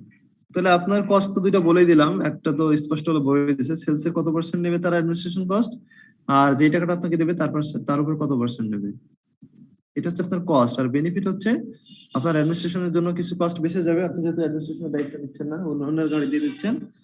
আর আরেকটা হচ্ছে ফাইন্যান্স কস্ট বাঁচবে। এর মধ্যে একটা তথ্য মিসিং আছে, এই কোম্পানির কস্ট অফ ক্যাপিটাল বা ইন্টারেস্ট রেট কত পার্সেন্ট আদায় করতে পারে এটা বলে নাই, এটা মানে তথ্যটা মিসিং তারা দিছে, অনুমান বোঝা যায় এটা দেখেন। তাহলে কস্ট বললাম দুইটা, একটা হচ্ছে এদের যে সেলস 16 মিলিয়ন সেলস, তার 1% দিবে হচ্ছে অ্যাডমিনিস্ট্রেশন কস্ট, আর তারা যে ধারটা করবে অর্থাৎ 3.3 মিলিয়ন তাদের বাকি, তার 80% আগেই দিয়ে দিবে অ্যাডভান্স কোম্পানি, ফ্যাক্টর কোম্পানি। তো যা দিবে তার উপরে 10% তারা ইন্টারেস্ট নেবে, ফাইন্যান্স কস্ট নেবে। এই দুইটা হচ্ছে কস্ট। ক্লিয়ার? আচ্ছা, এই দুইটা কস্টের বিনিময়ে বেনিফিট হচ্ছে যে আপনার যে সেলস অ্যাডমিনিস্ট্রেশনের লেজার টেজার মেনটেন করতে হতো তাতে $1,00,000 খরচ হতো, এটা এখন সেভ হয়ে যাবে, এটা একটা সেভিংস। আর একটা সেভিংস হচ্ছে যে আপনার যে 3.3 মিলিয়ন বাকি পড়বে তার 80% আপনি টাকা আগে পেয়ে যাবেন, তাহলে এই টাকাটা আগে আপনার ফাইন্যান্সিং করা লাগতো ব্যাংকের কাছ থেকে, সেটা এখন ব্যাংকের কাছ থেকে ফাইন্যান্সিং করা লাগবে না, কাজে আপনার এই ওভারডেপ ফাইন্যান্স কস্টটা বেঁচে যাবে।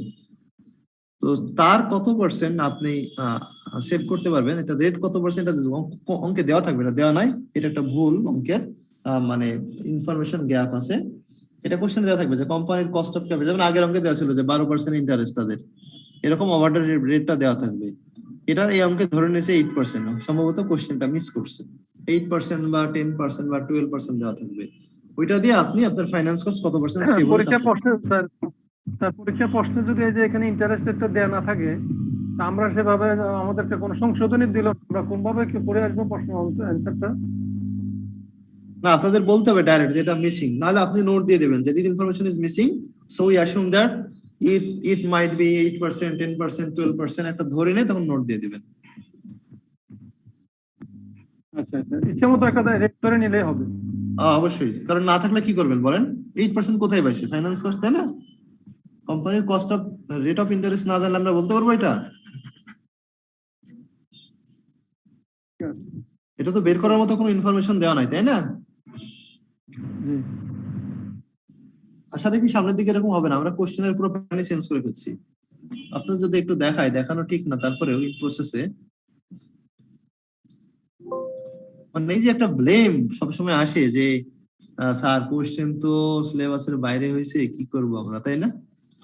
এটা শুনতে শুনতে আমরা মানে এটা স্যার আমাদের ঘুম হারাম করে দেয় স্যার।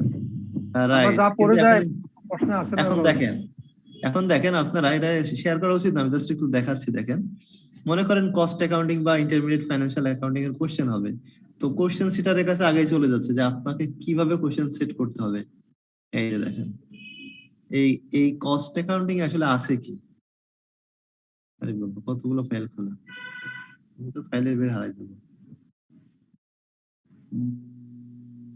এই যে দেখেন, এখন তার কাছে কি যাচ্ছে দেখেন, কস্ট অ্যাকাউন্টিং কোশ্চেন সে যখন করবে, কোশ্চেন সেটাকে আমাদেরকে বলে দিতে হবে যে আপনি দেখেন এখান থেকে 10% মার্কস দিতে পারবেন, এখান থেকে 20%, এখান থেকে 45%, এটা আপনাদের হাতে সিলেবাসটা আগে চলে যাবে, এখান থেকে 25%। তাকে টিক দিতে হবে যে সে কোন জায়গায় কত পার্সেন্ট কোশ্চেন করছে, তাকে এটা সহ কোশ্চেন জমা দিতে হবে। বোঝা গেছে? আপনারা কি বুঝতে পারছেন কি হচ্ছে? আগে ছিল না, এতদিন ছিল না। আমি জানি না কি ছিল, তবে এখন আমরা এটা ডিজাইন করছি, এটা ইন প্রসেসে। আজকে যেমন পুরো ইন্টারমিডিয়েট লেভেল শেষ করলাম, অ্যাডভান্স লেভেল এখন শেষ করতে যাচ্ছে, আজকে ইনশাআল্লাহ হয়ে যাবে। অথবা সাবমিট এখন থেকে যে কোশ্চেন গুলো হবে, 22 থেকে যে পরীক্ষাগুলো হবে, এই কোশ্চেন সেটারকে দেখাইতে হবে যে সে কোন চ্যাপ্টার থেকে কত পার্সেন্ট মার্কস কভার করছে। 10 এর জায়গায় 12 হতে পারে, 20 জায়গায় 25 হতে পারে, বা 20 জায়গায় 40 হতে পারবে না। এটা ইনশাআল্লাহ আমরা চেক করবো, হ্যাঁ, যে এটা সে মেইনটেইন করছে কিনা। স্যার এটা কি সব লেভেলের জন্য নাকি জাস্ট ইন্টারমিডিয়েট? সব লেভেলের জন্য, সব ফাউন্ডেশন থেকে অ্যাডভান্স সব লেভেলের জন্য। এবং তাকে আমরা দিয়ে দিব যে তার মডেল কোশ্চেন কেমন হবে, তার কোশ্চেনে কি থাকতে পারবে। এবং আপনারা কোশ্চেনে পাবেন, মজা পাবেন, দেখবেন এখন থেকে যে কোশ্চেন পাবেন মজা পাবেন। দেখেন কোশ্চেনে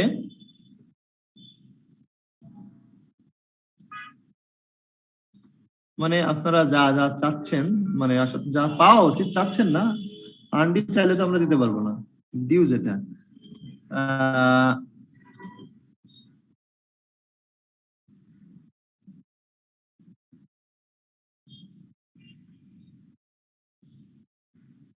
একটু সময় নষ্ট হয়ে যাচ্ছে, এটা একটা প্রবলেম। আমি আপনাদের 3টা জিনিস দেখাই। রিডিং টাইম পাবেন আপনারা কত মিনিট আগে কোশ্চেন পাবেন? 15 মিনিট আগে 15 মিনিট আগে কোশ্চেন পেয়ে যাবেন। কোশ্চেন আমরা এমন ভাবে সেট করবো, রিভিশনের টাইম থাকে কত মিনিট? 10 মিনিট। এইভাবে কোশ্চেন সেট করা হবে ইনশাআল্লাহ সামনের দিকে। এরকম হলে তো স্যার হয়তো কিছুটা ফ্যাসিলিটি পাবো আমরা। না, ইন্টারন্যাশনাল স্ট্যান্ডার্ড তো, এটা আমরা মেইনটেইন করার চেষ্টা করছি, যাতে করে যেমন ধরেন 10টা মাল্টিপল চয়েস হবে, তার জন্য 20 মিনিট দেওয়া থাকবে, মডিফাইড ট্রু ফলস তার জন্য 5টার জন্য 10 মিনিট, ম্যাচিং থাকবে 5টা, তার জন্য 10 মিনিট। আর ব্রড কোশ্চেন কয়টা থাকবে, ম্যাক্সিমাম কয়টা দেওয়া যাবে, সাব কোশ্চেন এবং মার্কস কত থাকবে, কত মিনিট করে সময় অ্যালোকেট করা আছে, সেইভাবে তাকে কোশ্চেন সেট করতে হবে। এইভাবে আমরা একটা একটা রেডিক্যাল ডেভেলপমেন্ট নিয়ে আসার চেষ্টা করছি। হ্যাঁ, এটা কি স্যার আমরা যে সামনে জানুয়ারিতে পরীক্ষা হবে এটা থেকে পাবো আশা করি? হ্যাঁ, ইনশাআল্লাহ এখান থেকে পাবেন। আপনার কোশ্চেন যদি থাকে, এক্সাম্পল থাকবে যে আনসারটা কিভাবে আপনি দেবেন, ট্রু ফলস, ফলস হলে কিভাবে আনসারটা দেবেন। এটা তো স্যার নতুন সিলেবাসের জন্য যারা নাকি স্যার? নতুনদের জন্য, পুরাতন জন্য, সবার জন্য আমরা এই সিস্টেম একই থাকবে। কোশ্চেন প্যাটার্ন ইনশাআল্লাহ এক হয়ে যাবে। হ্যাঁ, তো স্যার এটা স্টুডেন্টদের সাথে কমিউনিকেট করতে হবে না স্যার? অবশ্যই, আগে অবশ্যই আপনাদের সাথে সেশন হবে, ভয় নাই। জি স্যার, সেশন হবে, থ্যাংক ইউ স্যার। হ্যাঁ, এবং আমরা ওদেরকে বলে দিচ্ছি যে আসলে আপনি ম্যাক্সিমাম কয়টা কোশ্চেন সেট করতে পারবেন এবং প্রত্যেকটা কোশ্চেনে কতটুকু পার্ট থাকে। তাহলে আমরা চেষ্টা করতেছি ভালো কিছু করার জন্য। এখন আসলে আমাদের উদ্দেশ্য যদি ভালো হয়, সৎ হয়, তাহলে ইনশাআল্লাহ ভালো কিছু হবে। আমরা তো বাঙালিরা ফাঁকি দিতে চেষ্টা করি, তাই না? আর এখনকার যে কোশ্চেন প্যাটার্ন স্যার, এটা স্যার 3 ঘন্টায় আসলে হয় না স্যার, আসলে 5 ঘন্টা দিলেও মানে হয় না। আর আপনি যেভাবে করতেছেন স্যার, মাল্টিপল চয়েস দিলে পারা যাবে না, মাল্টিপল চয়েস স্যার এরকম হ্যাঁ, এইজন্য আমরা মিলায়ে থাকলে স্যার করা যাবে স্যার। হ্যাঁ, স্যার আমরা আসলে বাঙালিরা সবচেয়ে ফাঁকিবাজ, যেমন সত্য স্যার আমাদের টিচার গুলো কিন্তু অনুরূপভাবে স্যার একটু কঠিন আর কি। যেমন স্যার আমরা যে টেস্ট গুলো পড়তে যে অনেক সহজ, পড়তে অনেক ইজি লাগে, কিন্তু বাংলাদেশি রাইটাররা যদি কোনো বই পড়ে তখন অনেক কঠিন লাগে। রাইট। কারণ কি, কারণ হচ্ছে যে আমরা যখন একটা বই লিখি তখন আগে দেখি কয় টাকা পাবো, তাই না? আর কত তাড়াতাড়ি বইটা শেষ করবো। এখন একটা বই লিখতে গেলে 5 বছর, 6 বছর, 10 বছর রিসার্চ করে একটা বই এমন ভাবে লেখে যেটা সারা ওয়ার্ল্ড খাবে। আর আমাদেরকে ওই পরিমাণ সময় আমরা দিই, বা ওই রকম প্যাটেন্ট বা কপিরাইট আমাদের আইন আছে কিনা, তাই না? কার্যকর আইন নাই স্যার। কাজে আপনি ইনভেস্ট যে করবেন, ইনভেস্ট করার পিছনে তো আপনার সময়, আপনার লেবার, আপনার যেটা দিবেন সেখান থেকে একটা বেনিফিট তো আসতে হবে, তাই না? জি স্যার। প্রবলেম বোথ সাইডে আছে, আমাদের অর্গানাইজ না তো সবকিছু। যাই হোক, তাহলে আমরা দেখলাম যে কস্ট অফ ফ্যাক্টরিং এ আমাদের দুইটা কস্ট, ফাইন্যান্স কস্ট তারা একটা চার্জ করবে, তারা অ্যাডমিনিস্ট্রেশন কস্ট নেবে, সব মিলে আমাদের লাগলো 4,24,000। আর আমাদের লেজার মেইনটেইন না করার জন্য সেভ হলো 1,00,000, ফাইন্যান্স কস্ট সেভ হলো 2,11,000, সব মিলে সেভ হলো 3,11,000। ফ্যাক্টরিং এর কাছে যাওয়া যাবে? ফ্যাক্টরিং করা যাবে? না স্যার, ফ্যাক্টরিং করলে আপনার লস হবে। একদম না পাওয়ার যদি সম্ভাবনা থাকে স্যার, আমরা কোনো টাকাই পাবো না, সেক্ষেত্রে তো এইভাবে গেলে ভালো। হ্যাঁ, সেই ক্ষেত্রে আমরা যাইতে পারি, রাইট। কিন্তু লং টার্ম ইম্প্যাক্ট একটা আছে খারাপ, সেটা হচ্ছে যে ওই যে কাস্টমারকে যখন থার্ড পার্টি ম্যানেজ করবে তখন একটা নেগেটিভ একটা রিলেশনশিপের একটা সমস্যা হবে স্যার। হ্যাঁ মেসেজ চলে যায়। হ্যাঁ রাইট রাইট, একটা খারাপ মেসেজ চলে যায় যে কোম্পানি আসলে আমাদের বিশ্বাস করে না, অথবা মানে অনেক কথা চলে আসবে আর কি। হ্যাঁ,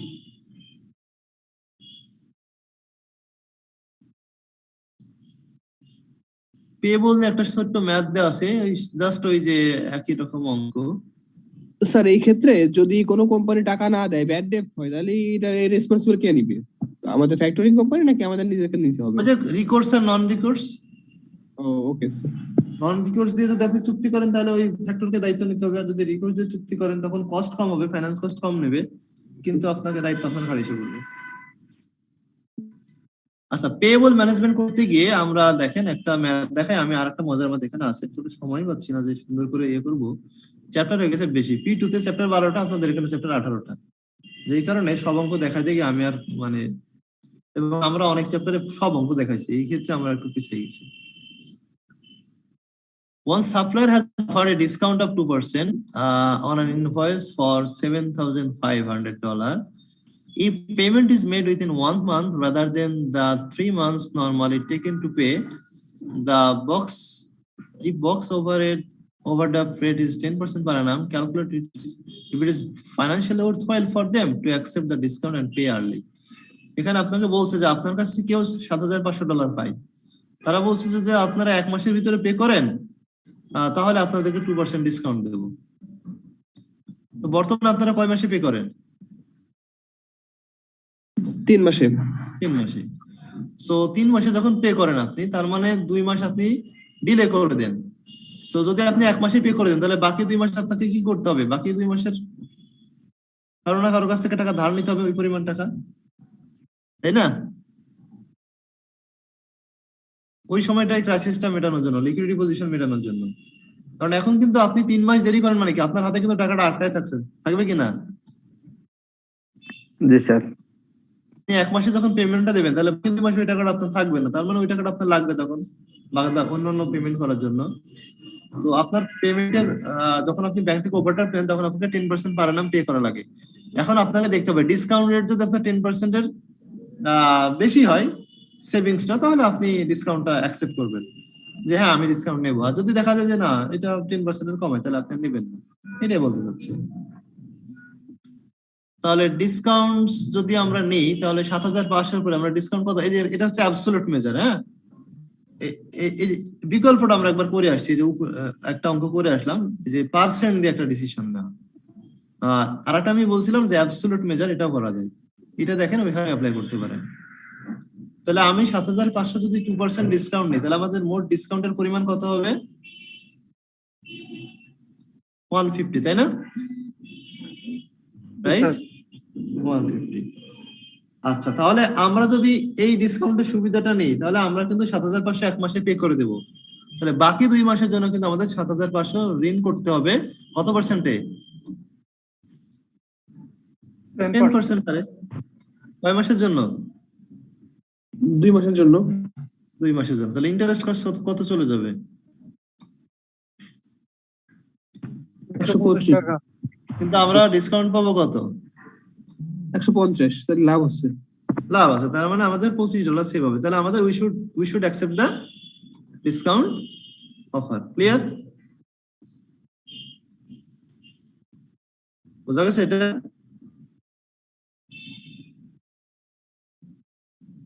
বুঝলেন কিনা সবাই? ওকে, এখন কথা হচ্ছে যে যদি আমরা বিকল্প মেথডে করি যে পার্সেন্টে, তাহলে কি করব? আমরা 150 যদি আমরা ডিসকাউন্টের সুযোগ নেই তাহলে 7500 ভিতরে আমরা পেমেন্ট করতে হবে কত আমাদের? 350। ওকে, তাহলে পার্সেন্ট কত আসবে? 2.04 2.04। ওকে, আচ্ছা সেভ হবে কতটুকু সময়? আচ্ছা 12 মাস, তাই না? 1 বছরে 12 মাস, সেভ হচ্ছে কত মাস? আগে দিতাম 1 মাসে, সরি 3 মাসে, এখন দিয়ে দিব কয় মাসে? 1 মাসে। তাহলে কত আর্লিয়ার দিতে হবে? 2 মাস আগে দিতে হবে। 2 মাস আগে। ওই যে ফর্মুলাটা মনে আছে, 365 কে দিন হলে দিন দিয়ে ভাগ করবেন, আর এখানে মাস যেহেতু সেহেতু 12 দিয়ে ভাগ করবেন পিরিয়ড বের করার জন্য। ক্লিয়ার? সেম ফর্মুলা মনে পড়ছে নাকি আবার দেখাবো? এই যে ফর্মুলা, যখন ডেজ দিয়ে করলাম তখন 365 দিয়ে কতদিন আগে দিচ্ছি বা আগে পাচ্ছি, আর এখন যেহেতু আমরা মান্থ দিয়ে করলাম 2 মান্থ 3 মান্থ, সেহেতু আমরা 12 দিয়ে ডিভাইড করলাম। মানে 1 বছরে কতবার এই ঘটনা ঘটবে। ওকে, তাহলে ফর্মুলা ফেলে দেন। ওই যে 1+% টু দি পাওয়ার এই যে পিরিয়ড 6 - 1, তাহলে বাড়াচ্ছে, এটা বের হচ্ছে আমাদের 12.88%। তাহলে ডিসকাউন্ট রেট হচ্ছে 12.88%, কিন্তু আমরা ধার করতে পারি কত পার্সেন্টে? 10%। আচ্ছা 10%-এ আমাদের ফাইন্যান্স কস্ট দিতে হয়, কিন্তু আমরা ডিসকাউন্ট তার থেকে বেশি রেটে পাচ্ছি, তাই না? যে বেশি রেটে পাচ্ছি মানে আমাদের বেশি খরচ হচ্ছে না স্যার? পাচ্ছেন তো, আপনি দিচ্ছেন না তো এখানে। ও আচ্ছা, ঠিক আছে। আপনি তো পেমেন্ট করছেন, তাই না? আপনি যদি রিসিভেবল হতো তাহলে তো আপনি ডিনাই করতেন, আপনি বলতেন না না না আমি দেবো না, তার থেকে কি করবো, ধার করবো, তাই না? স্যার আপনি এখানে কি করছেন? পেমেন্ট করছেন। আপনি সেটা নিব, ঠিক আছে। রিসিভেবল হলে আপনি ডিনাই করতেন না, আমার ধার করা বেটা, তোমাকে আমি ডিসকাউন্ট দেবো না। আর যেহেতু পেমেন্ট আপনার এটা, কাজে আপনি কি করবেন, এটা আপনার জন্য বেটার, অ্যাকসেপ্ট করে নেবেন। এই মোটামুটি ম্যাথ এই চ্যাপ্টারে। আর এখানে যেগুলো আছে এগুলো আরো সহজ, একই জিনিস বারবার দেখতে পাচ্ছেন। এগুলো একটু প্র্যাকটিস করতে পারেন বাসায়। এইখানে একটা অঙ্ক দেওয়া আছে, বড় মনে হচ্ছে বেশ, 7 নম্বরটা চাইলে দেখানো যেতে পারে।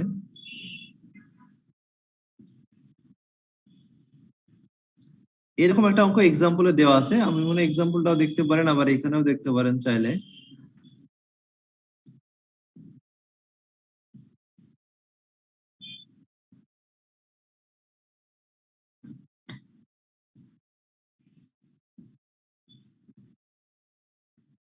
একটু 4 আর 7 একটু দেখাই, তাহলে মোটামুটি আর একটু ক্লিয়ার হবেন। 4 আর 7 দেখবেন, দুইটা দেখবেন, আমি একটু দেখানোর চেষ্টা করছি। 4 আর 7 এই দুটো মনে হচ্ছে বেশ একটু বড় আছে এবং বেশ একটু ঝামেলা থাকতে পারে, তবে পারবেন, যা শিখেছি এতে পারবেন। শুধু একটা জিনিস শেখানো হয় নাই, যেটা নিয়ে কোনো অঙ্ক দেওয়া নাই, যে চেঞ্জ করলে কি হবে। থিওরি আলোচনা করা হয়েছে, প্র্যাকটিস করা হয়নি। যে এখানে একটা প্র্যাকটিস দেওয়া আছে, এই যে এই প্র্যাকটিসটা, এরকম একটা অঙ্ক দেওয়া আছে। যদি আমরা চেঞ্জ করতে চাই তাহলে কি হবে, এরকম একটা অঙ্ক দেওয়া আছে। সো এটার আগে আমি আমার দায়িত্ব হিসেবে আমি আগে আমাদের ওই বাকিটা একটু আইডিয়া দিয়ে তারপরে হচ্ছে আমি যেতে যাচ্ছি। আমাদের যে চ্যাপ্টারটা আমরা ইয়ে করতে পারলাম না, সেখানে আসলে কি আছে। এখানে অঙ্ক টঙ্ক যে কিছু নাই বেশি, এটা আমি জাস্ট দেখাতে যাচ্ছি, তারপরে আমি অঙ্ক যেটা করে দিচ্ছি আপনাদেরকে। এখানে short term finance and investment, আসলে শর্ট টার্মে আমরা কি করতে পারি, যদি আমাদের আইডেল ফান্ড পড়ে থাকে তাহলে কি করব, অথবা শর্ট টার্মে যদি আমাদের টাকার ক্রাইসিস থাকে তাহলে আমরা এটা কিভাবে মিট করব, কিভাবে ফাইন্যান্সিংটা করব, এইটা আর কি জাস্ট এখানে ডিসকাশন করা আছে। শর্ট টার্মে যদি আপনি ফাইন্যান্স করতে চান তাহলে ট্রেড পেয়েবল, ধার নিতে পারেন, ব্যাংক থেকে ওভারড্রাফট নিতে পারেন, শর্ট টার্ম লোন নিতে পারেন, অথবা আপনার রিসিভেবল যেটা ফ্যাক্টরিং করতে পারেন, অথবা ইনভয়েস ডিসকাউন্টিং যেটা বললাম, লোন নিতে পারেন ইনভয়েসের এগেইনস্টে। এইভাবে আপনি শর্ট টার্মে ফাইন্যান্সিং করতে পারেন। লেটে পেমেন্ট করলে কি হবে, তাড়াতাড়ি পেমেন্ট করলে কি হবে অলরেডি বলা হয়ে গেছে। লেটে পেমেন্ট করলে আপনি ক্যাশ ফ্লো নিয়ে ডিফিকাল্টিসে পড়বেন, আর তবে আপনি এখানে রিটার্নও পাবেন। কিন্তু সমস্যা হচ্ছে আপনার দেরি করে পেমেন্ট করলে ডিসকাউন্টটা পাবেন না, ক্রেডিট রেটিংটা খারাপ হয়ে যাবে আর ভবিষ্যতে আপনার সাথে ভালো লেনদেন করবেন। শর্ট টার্ম বরিং কিভাবে করা যায়, সুবিধা অসুবিধা এগুলো এখানে দেওয়া আছে। এটা ব্যাংক লোন নেওয়া ভালো নাকি ওভারড্রাফট নেওয়া ভালো? এখানে বলছে ওভারড্রাফট নেওয়া ভালো, কারণ ওভারড্রাফট যখন নেবেন তখন ইন্টারেস্ট, নাহলে নাই। আর আপনি যদি আগে থেকে ব্যাংক লোন নেন পুরো সময়টার উপর ইন্টারেস্ট দেওয়া লাগবে। এগুলো রিডিং করলে পাবেন, তেমন কিছু নাই। এক্সপোর্ট ফাইন্যান্সিং করতে হলে কিভাবে করা যায়, যেটা আপনারা বললেন এই যে ডকুমেন্টারি ক্রেডিট বা ইরিভোকেবল লেটার অফ ক্রেডিট, যেটা একজন বললেন কয়েকজন যে এটাকে ডকুমেন্টারি ক্রেডিট বলা হয়। আমরা যখন বাইরে কোনো দেশে বিক্রি করি, আপনারা অনেকে ভালো জানেন, তখন কিন্তু আমরা গ্যারান্টি ছাড়া বিক্রি করি না। এলসি গুলো যেটা করে আর কি। রাইট রাইট, হ্যাঁ, কারণ এলসি সিস্টেম এখানে সুন্দর করে আলোচনা করা আছে যে আপনি সেল করবেন কান্ট্রি, আপনি কান্ট্রি এ তে আছেন, আপনি সেল করবেন কান্ট্রি বি তে। কান্ট্রি বি যদি আগে আপনাকে টাকা দিয়ে দেয়, তাহলে তো আপনি পণ্য না পাঠালে কিছু করতে পারবেন না। আবার আপনি তাকে পণ্য পাঠালেন, সে টাকা দিবেন, আপনি তো গিয়ে আদায় করতে পারবেন না, পারবেন? পারবেন না। তাহলে এই জন্য কি করে, আপনার ওই ইম্পোর্টার যে তার দেশের কোনো ব্যাংক আপনার দেশের কোনো ব্যাংকে গ্যারান্টিটা দেয় যে আপনি পণ্য পাঠাই দেন, যদি স্পেসিফিকেশন অনুসারে পণ্য পাঠান এবং ডকুমেন্টেশন, এই document, bill of exchange, shipping tipping এগুলো জমা দেন, তাহলে আমি আপনার ইম্পোর্টারের পক্ষ থেকে পেমেন্টটা দিয়ে দেবো, তাই তো? এই গ্যারান্টি তো দেয়, তাই না? হ্যাঁ, bank to bank sir, bank to bank. Right, bank to bank. তার আগে আমরা পণ্য পাঠাবো না, এইটাই আর কি। এবং এটা পরবর্তীতে আরেকজন যেটা বললেন যে এটা আসলে আমরা কি করতে পারি, এলসিটা চাইলে ভাঙাতেও পারি, তাই না? ডিসকাউন্টে এটা আমরা ক্যাশ করে নিতে পারি, এই জিনিসগুলো। বিল অফ এক্সচেঞ্জ আরো ভালো বোঝেন একজন, এলসি তে বিল অফ এক্সচেঞ্জ এরও ইউজ হয় অনেক সময়, এই জিনিসগুলো এখানে পাবেন। এই চ্যাপ্টারে অঙ্ক তেমন একটা নাই, একেবারে রেয়ার। এই চ্যাপ্টার থেকে তাহলে তো থিওরি আসতে পারে না? থিওরি এই যে একজন বলো না, এই এতগুলো চ্যাপ্টার থেকে আসলে ওয়ার্কিং ক্যাপিটাল ম্যানেজমেন্ট থেকে আপনি অঙ্কই মানে কোশ্চেনই পাবেন হয়তো 8-10 মার্কস ম্যাক্সিমাম। ছোট ছোট দু একটা অঙ্ক, দু একটা থিওরি থাকতেও পারে, নাও পারে। আর এগুলো আপনারা নিজেরাই পারেন। আপনি যদি আজকে 1 লাখ টাকা জমা রাখেন 12 মাসের জন্য, তো বছরে একবার দিলে কত পাবেন, বছরে 2 বার দিলে কত পাবেন? পাবেন না, এগুলো পারবেন না? কোয়ার্টারলি দিলে কত পাবেন? এগুলো ম্যাথেই করে আসছেন, করছেন না এগুলো? কোয়ার্টারলি মানে কয়বার পেমেন্ট করবে? 4 বার। 4 বার ডিসকাউন্টিং। আর ইয়ারলি করলে কয়বার করবে? 1 বার। তো এইটা কি আপনারা বিবিএ তেও করে আসছেন, বিকমেও করে আসছেন, করছেন কিনা?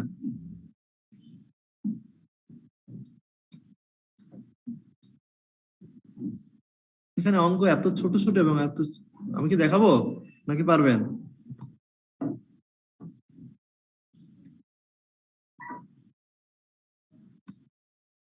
শেষ, ছোট্ট ছোট্ট 3টা অঙ্ক। আচ্ছা দেখাই আমি একটা অঙ্ক, এটা পারবেন না? দেখাবেন? পারা যাবে, রাইট, একদমই সহজ, পারা যাবে। কারণ কি, এই যে ফর্মুলাই নাই তেমন একটা। এই যে এটা হচ্ছে আপনি 4 বারে ফেলে 10%, 10% কে 4 দিয়ে ভাগ করবেন, 2.5% করে পাবেন। কয়বার পাবেন? 4 বার। বাস, এটা formula 1 + i to the power n - 1 100% percent করার জন্য। তাহলে কত পাবেন? 4 বারে ফেলে পাবেন 10.38%। আর একবারে ফেলে কত পাবেন? 10.25। তাহলে কোন অপশন আপনি বেশি পাচ্ছেন, কোয়ার্টারলি নাকি ইয়ারলি? কোয়ার্টারলি বেশি পাবো। তাহলে এটা অ্যাকসেপ্ট করবেন, এটাই বলতে যাচ্ছে।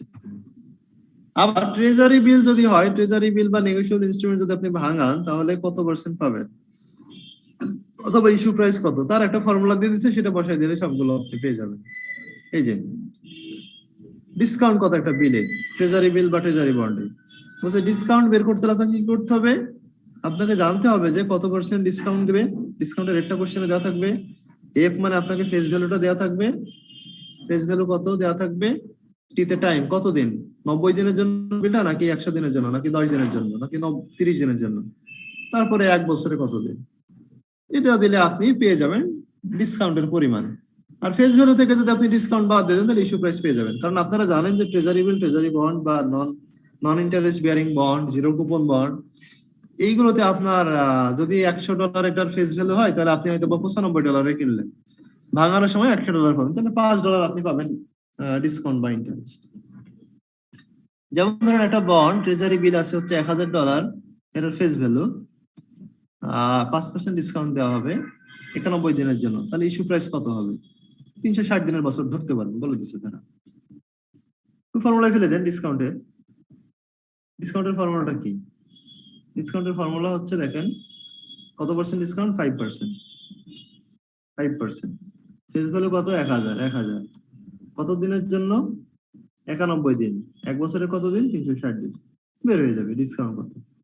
তাহলে 1000 এর ভিতরে যদি 12 টাকা 64 পয়সা ডিসকাউন্ট দেয় আপনাকে, তাহলে ইস্যু করবে কত টাকায়? বাকি টাকা ইস্যু করবে গভর্নমেন্ট। বোঝা যায় না এটা?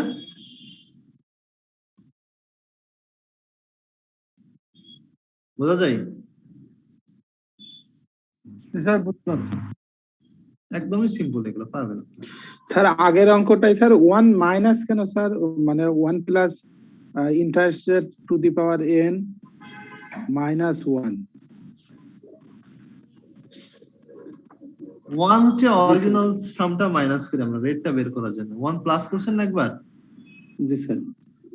তাহলে 1 যদি না মাইনাস করেন আপনি ইন্টারেস্ট রেটটা পাবেন কতটুকু পাচ্ছেন? 1 হচ্ছে অরিজিনাল সামকে বলি, প্রিন্সিপাল সাম। স্যার একটা জিনিস একটু জানার ছিল স্যার।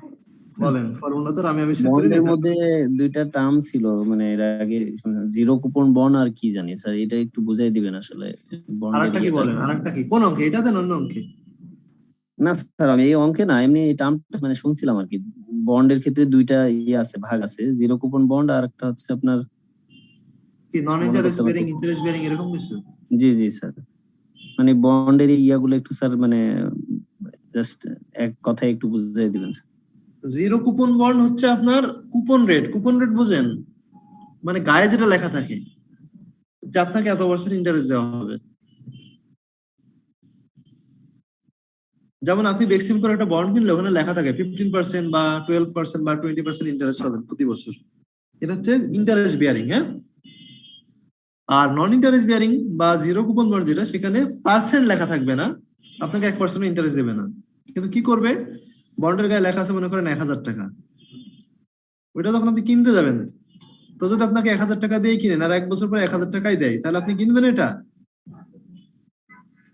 না স্যার, তখন এটা 900 কিংবা 990 এমন থাকবে। রাইট, তখন আপনি কি করবেন? 920 টাকা ইস্যু প্রাইস থাকবে তার। তাহলে আপনি এখন কিনবেন 920 টাকা, 1 বছর পরে পাবেন কত? 1000 টাকা। 1000 টাকা। আপনাকে কিন্তু কুপন, জিরো কুপন রেট নাই, কোনো পার্সেন্ট পাবেন না। কিন্তু ইন্টারেস্ট আলটিমেটলি আপনি এই যে 80 টাকা বেশি পেলেন, এটা কি পেলেন? ইন্টারেস্ট পেলেন, কিন্তু উল্লেখ থাকবে না। এটাকে বলে জিরো কুপন বন্ড অথবা নন ইন্টারেস্ট বেয়ারিং বন্ড। ইন্টারেস্ট উল্লেখ থাকবে না, কিন্তু পাবেন, কারণ আপনার থেকে নেবে কম ইস্যু প্রাইস আর ম্যাচুরিটি ভ্যালু থাকবে বেশি। এখন ক্লিয়ার? জি স্যার। ওকে।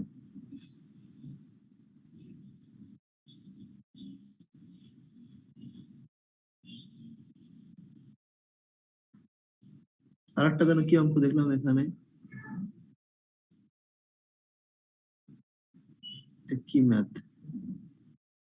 কোশ্চেন তো বলে না, এক্সাম্পল 3 আছে, এই যে এখানে একটা অঙ্ক আছে, yield to maturity। yield to maturity কিভাবে বের করে? জাস্ট এইগুলো মনে হয় আপনারা পারবেন, জাস্ট ফর্মুলা বসিয়ে দিলেন।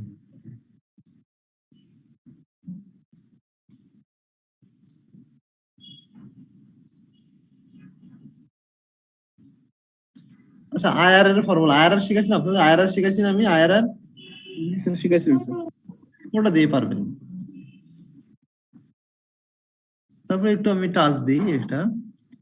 A bond with a discount rate of 10% is redeemable in 8 years. 7%। 7% interest পাবেন, 8 বছর পরে আসল টাকা ফেরত পাবেন। কত টাকা? $100।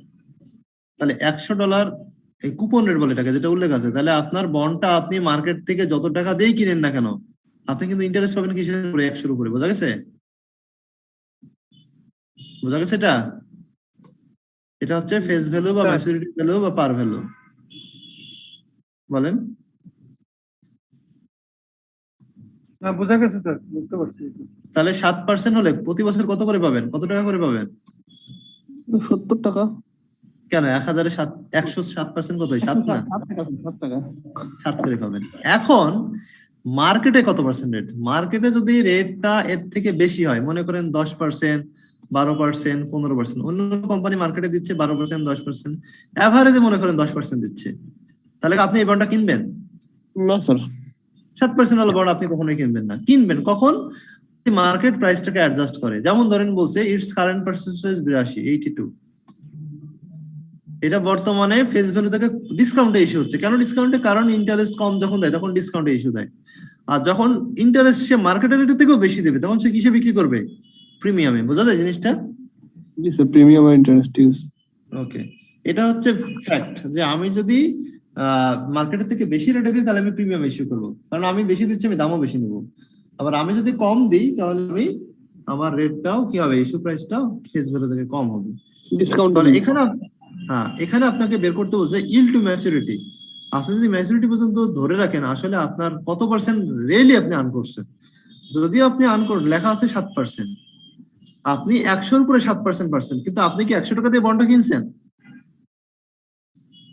না। বন্ডটা কিনছেন কত দিয়ে? 82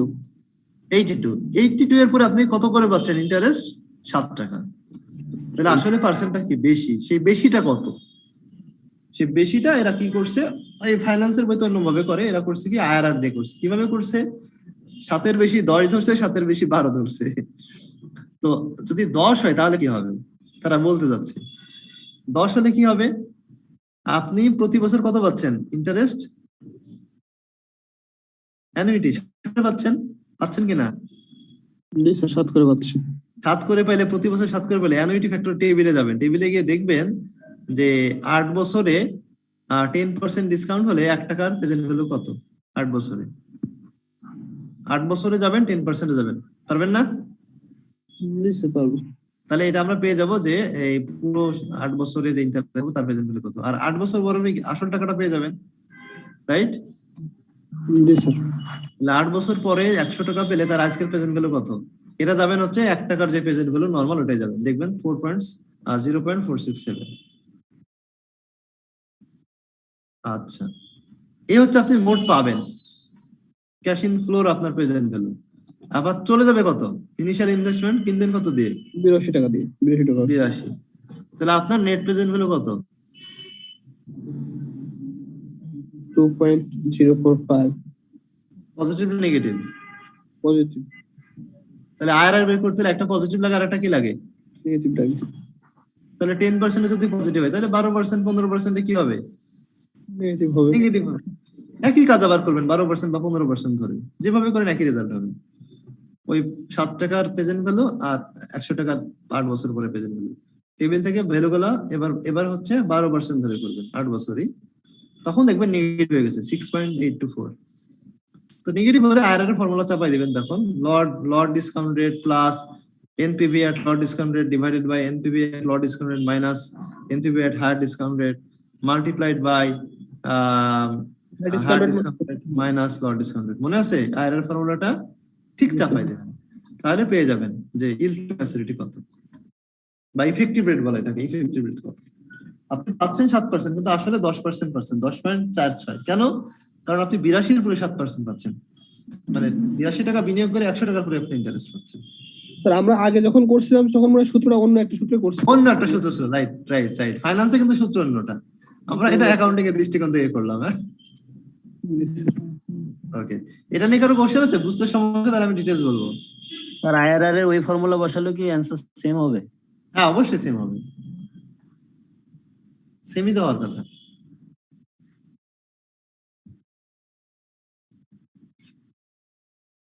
ওকে, এখন যদি না 12% দিয়ে যখন করছে তখন স্যার কিন্তু মাইনাস ফিগার হয়নি, তখনও কিন্তু প্লাস ফিগার হয়েছে। এই কি বলেন? 34.77 প্লাস। কেন? এই যে ও আচ্ছা, ঠিক আছে। মাইনাস ফিগার হয়েছে তো, নাহলে আমি 15% নেবো তখন। এটা নামই তো ট্রায়াল এন্ড এরর। ট্রায়াল করবেন, এরর হবে, আবার ঠিক করবেন, ট্রায়াল করবেন, এরর হবে, যতক্ষণ না হবে ততক্ষণ করবেন। ঠিক আছে? ফাইন্যান্সে আমরা কয়েকটা আমরা লিখাই লাগতো যে আমাদের কয়বার টেস্ট করছেন এটা লেখা লাগতো। হ্যাঁ, এখানে এরকম ঝামেলা নেই। এটা আমার কাছে কম্পারেটিভলি সহজ এবং বোঝার মতো মনে হয়েছে। ফাইন্যান্সে যে কি ফর্মুলা দিয়ে কি করতো অনেক জটিলতা আছে। এই face value minus market price minus এই সেই আছে না? স্যার ঝামেলা ছিল কেমন একটা জানো লেগেছে অবশ্য আমরা অ্যাকচুয়ালি কম্পারেটিভলি ইজি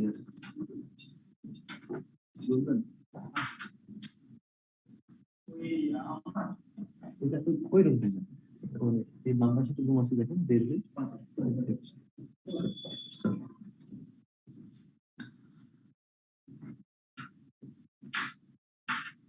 ওকে কি যেন বলতেছিলেন বলেন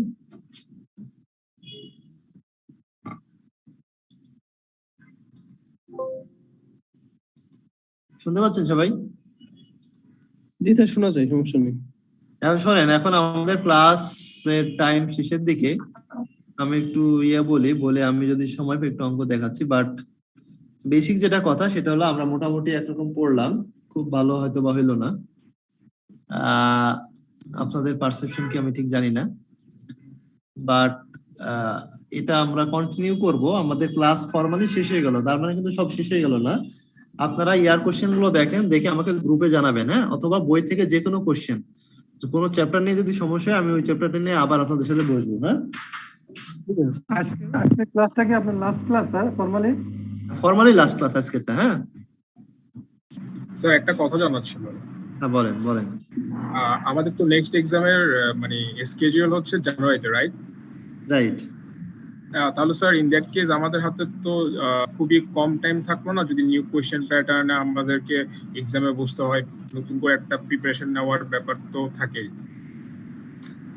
এখানে দেখেন আপনাদের নভেম্বর ডিসেম্বর জানুয়ারি শেষের দিকে যদি হয় আপনারা মোটামুটি 2 মাস পাবেন হ্যাঁ আর পড়াশোনা কিন্তু সেমই হবে যেমন সম্ভবত আপনাদের P1 P2 এর জন্য আগের স্ট্যান্ডে থাকবে সম্ভবত নতুন সিলেবাস যাদের তাদের জন্য হচ্ছে নতুন স্ট্রাকচারটা ওকে আপনি যখন কনভার্সন করবেন তখন আপনি নতুনটা পাবেন তখন আপনাকে দিয়ে দিতে হবে পলিসিটা আচ্ছা এটাই একটা কনফিউশন ছিল স্যার কারণ এই এক্সামটা সম্ভবত হবে না আই এম নট শিওর এই এক্সামটা সম্ভবত কারণ কোনো কিছুই চাপাই দেওয়া হবে না আপনাদের উপর কোনো কিছু এখনো চাপানো হবে না কারণ এমসিকিউ আর ট্রু ফলস বেসড হলে তো আসলে অনেক কিছু পড়তে হবে অনেক কিছু মাথায় রাখতে হবে অবশ্যই আমি তো বই পড়াই না আপনাদের তাই না হ্যাঁ বই তো পড়ানো হয় না না স্যার আরেকটা জিনিস হচ্ছে কি যেমন এই আমাদের এমসিকিউ অথবা আপনার ট্রু ফলস এর জন্য আসলে মানে গাইডলাইনটা কি হইতে পারে কারণ তো স্যার এখন তো দেখা যাচ্ছে কি মানে কনটেক্সট অনেক বেশি যে কোনো জায়গা থেকে কোশ্চেন হয় so in that case fully কি কনসেপচুয়াল ট্রু ফলস কি করবে আচ্ছা আপনার কোশ্চেনের আনসার আমি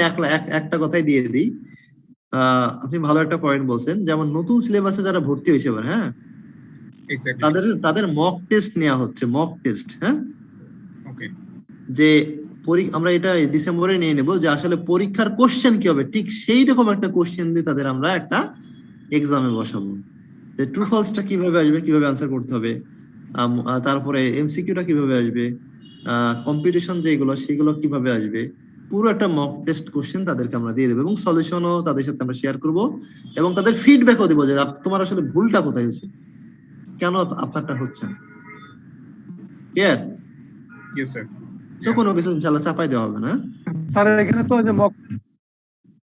মক টেস্টের কথা যেটা বলছে এখানে তো যে জুলাই ডিসেম্বর সেশনে যারা ভর্তি হয়েছে সেটা বলছে তো জুলাই ডিসেম্বর সেশনে স্যার আমরা অপারেশনাল আমলে ভর্তি হয়েছি সেক্ষেত্রে কি আমাদের জন্য প্রযোজ্য হবে এটা হলে আপনারা নোটিস পাইতেন মনে হয় না কারণ হচ্ছে যে এটা হচ্ছে শুধুমাত্র নতুন সিলেবাসে নতুনদের জন্য সম্ভবত নতুন থেকে খুব ফেয়ারলি সবকিছু শুরু করতে যাচ্ছে মানে যাতে করে সবকিছু ক্লিয়ার কাট হয় আচ্ছা এই কোশ্চেন গুলোর আনসার আপনি এডুকেশন থেকেও পাবেন তো আমি যেটা বলতে চাচ্ছি মানে কনক্লুশনে যে আমার পড়ানো কেমন হলো কি না হলো সেটা আমি শিওর না আপনারাই ভালো বলতে পারবেন বাট আমি এক্সপেক্ট করব যে আপনারা সবাই স্যার আলহামদুলিল্লাহ স্যার অনেক ভালো লাগছে আর স্যার একটা প্লাস পয়েন্ট কি জানেন স্যার এই যে অনলাইন বেসড ক্লাস হওয়ার কারণে সারাদিন যত কাজই থাকুক দিন শেষে মানে অ্যাটলিস্ট আপনার বাসায় যদি রিচ করতে পারি ক্লাসটা অ্যাটেন্ড করতে পারি অ্যাটলিস্ট মানে কিছু শেখাতে কিন্তু মানে ইন ক্যাম্পাস ক্লাসরুম যেটা অনেক সময় দেখা যায় কি মানে যারা অনেক দূরে থাকে আমরা তাদের জন্য আসলে মানে কষ্ট হয়ে যায় আর কি খুব দেখা যেত কি অনেক টাইমটাও নষ্ট হয় ইন দ্যাট কেস আমার মনে হয় স্যার অনলাইন ক্লাসে আপনার শিখাতো হচ্ছে অনেক কিছু জানা হচ্ছে নিউ এন্ড টাইম সেভিংটাও একটা মানে ফ্যাক্টর হয়ে যাচ্ছে আর কি আচ্ছা না ব্লেন্ডিং এ যেতে পারে ব্লেন্ডিং এর প্ল্যানিং হচ্ছে যে ব্লেন্ডিং বলতে যারা ফিজিক্যালি ক্লাস করবে এট দ্য সেম টাইম এটা অনলাইনেও চালু থাকবে ক্যামেরা থাকবে রেডি করে মানে যাতে করে পুরো বোর্ডটা কভার হয় এবং অনলাইনে ভেরি নাইস তাই আইডিয়া আমরা এই প্রস্তাবটা দিছি এবং এটা ইনশাআল্লাহ হবে। হ্যাঁ, ওকে এটা ইনশাআল্lah। স্যার Okay, আমরা আর ইয়ার কোশ্চেনের সলিউশন স্যার শনিবার থেকে কি স্যার করতে পারি, স্টার্ট করতে পারি স্যার? একটু সময় নেই, কারণ আমরা বেসিক্যালি আমি যেটা বলতে চাচ্ছি, প্রায় 3টা কোর্স পড়ালাম তো ফার্স্ট ক্লাস 3 মাস মানে পুরোই পড়াশোনার ভিতরে ছিলাম। একটু একটা সপ্তাহ রিল্যাক্স নিয়ে আমরা 1-2 সপ্তাহ পরে আমরা শুরু করি। হ্যাঁ স্যার তাহলে আপনি স্যার একটা গ্রুপ করে স্যার আমাদেরকে একটু কাইন্ডলি না, এই গ্রুপেই থাকবে, আপনাদেরকে ফর্মালি দেওয়া হবে। ফর্মালি বলতে আপনাকে এডুকেশন থেকে লিংক দেবো, এডুকেশন থেকে আপনাদেরকে মেল করে লিংক দেওয়া হবে। হ্যাঁ এটাই বেশি ভালো হয় স্যার। স্যার হ্যাঁ, অনেক education সময় থেকে মেইল লিংক দেওয়া চেক হবে। করা আর হয় না। আমার সাথে যদি কেউ ফোন করে পার্সোনালি ফিজিক্যালি আসেন অথবা অনলাইনে কাউন্সিলিং নেন, তখন আমি আপনাকে জুমে আপনার সাথে 1 by 1 বসি, সেটা ডিফারেন্ট ইস্যু। ঠিক আছে স্যার, থ্যাংক ইউ স্যার। দুইটা প্রসেস চলবে। হ্যাঁ স্যার ওইটাই স্যার একটু মানে কোনো ম্যাথে যদি পার্সোনালি লাগে স্যার একটু দেখেন স্যার। হ্যাঁ, যেমন ধরেন আমি P2 তে কি করছি, P2 তে আমি ওদের 2-3টা সালের কোশ্চেন পুরো করাই দিছি। হ্যাঁ তো এখানে পারি নাই কেন? এখানে পারি নাই কারণ ওদের চ্যাপ্টার ছিল 16টা 12টা, আর আপনাদের চ্যাপ্টার হচ্ছে 17টা, 5টা চ্যাপ্টার। আবার আপনাদের তো আপনারা জানেন আমি ওই অনেক বেশিরভাগ চ্যাপ্টারে কোনো অঙ্ক মনে বাদই দিই নাই, দিছি কি? না স্যার, আপনি যেভাবে অঙ্কগুলো আসলে করিয়েছেন হাতে কলমে করিয়ে, এটা আমাদের জন্য অবশ্যই একটা প্লাস পয়েন্ট। ধন্যবাদ আপনাকে। তো আপনাদের আসলে আরেকটা মজার জিনিস পেয়েছি কি, আমি ইউনিভার্সিটিতে ক্লাস নিলে ওরা আসলে কোনো মানে রেসপন্স করে না, ইন্টারাকশন নাই, শেখার অত আগ্রহ নাই, ক্লাস খুব বোরিং লাগে। কিন্তু আপনাদের এখানে আমার খুব ইন্টারেস্ট লাগছে, মজা লাগছে যে আপনারা এত কোশ্চেন করেন এবং এত সুন্দর সুন্দর কোশ্চেন করেন, যাতে করে মানে শেখাটা মানে আমি নিজেও খুব মোটিভেট ফিল করি যে আসলে শিখছেন, আপনারা শিখতে চাচ্ছেন, বা আমিও আপনাদের সাথে নলেজ শেয়ার করতে পারছি। এই জিনিসটা খুব ভালো লাগে। বিশেষ করে যে রবিউল হোসেন সাহেব, আপনি ভাই অনেকবার মানে যে জিনিসটা বুঝেন নাই সঙ্গে সঙ্গে কিন্তু নক করছেন। তারপরে ইমরান সাহেব তো নিজেই মনে হয় টিচিং এ আছেন, তাই না? তারপরে ফিরোজ সাহেব তো আমাকে অনেক কিছু পড়তে বাধ্য করছেন, খুব ভালো লাগছে জিনিসটা যে স্যার আমি আসলে এই জিনিসটা বুঝি না, এই জিনিসটা এই পৃষ্ঠাটা এটা কেন মিস হলো, এটা আসলে আমি কিন্তু স্যার এর আগেও এই ক্লাসটা অন্য স্যারের করছি, আমি নাম বলবো না, কিন্তু স্যার আমি মানে ডিফারেন্সটা মানে নিজেই বুঝতে পারছি স্যার, মানে সত্যি স্যার এটা আসলে আকাশ পাতাল পার্থক্য। এটা থ্যাংক ইউ ভেরি মাচ। আসলে স্যার অবশ্যই ভ্যারি করে বোঝানোর কোয়ালিটিটা আর কি। না, সেটা আমার কাছে মনে হয়েছে আমার পারফরমেন্স আরো ভালো হইতে পারতো। আসলে সমস্যা কি, আপনি অনেক ইজি করে বুঝান স্যার, এটা আমার খুব ভালো লাগছে। যেমন মানে বইয়ের ল্যাঙ্গুয়েজে না, মানে আপনার ল্যাঙ্গুয়েজে বুঝাইছেন, এই জন্য স্যার খুব ভালো লাগছে স্যার।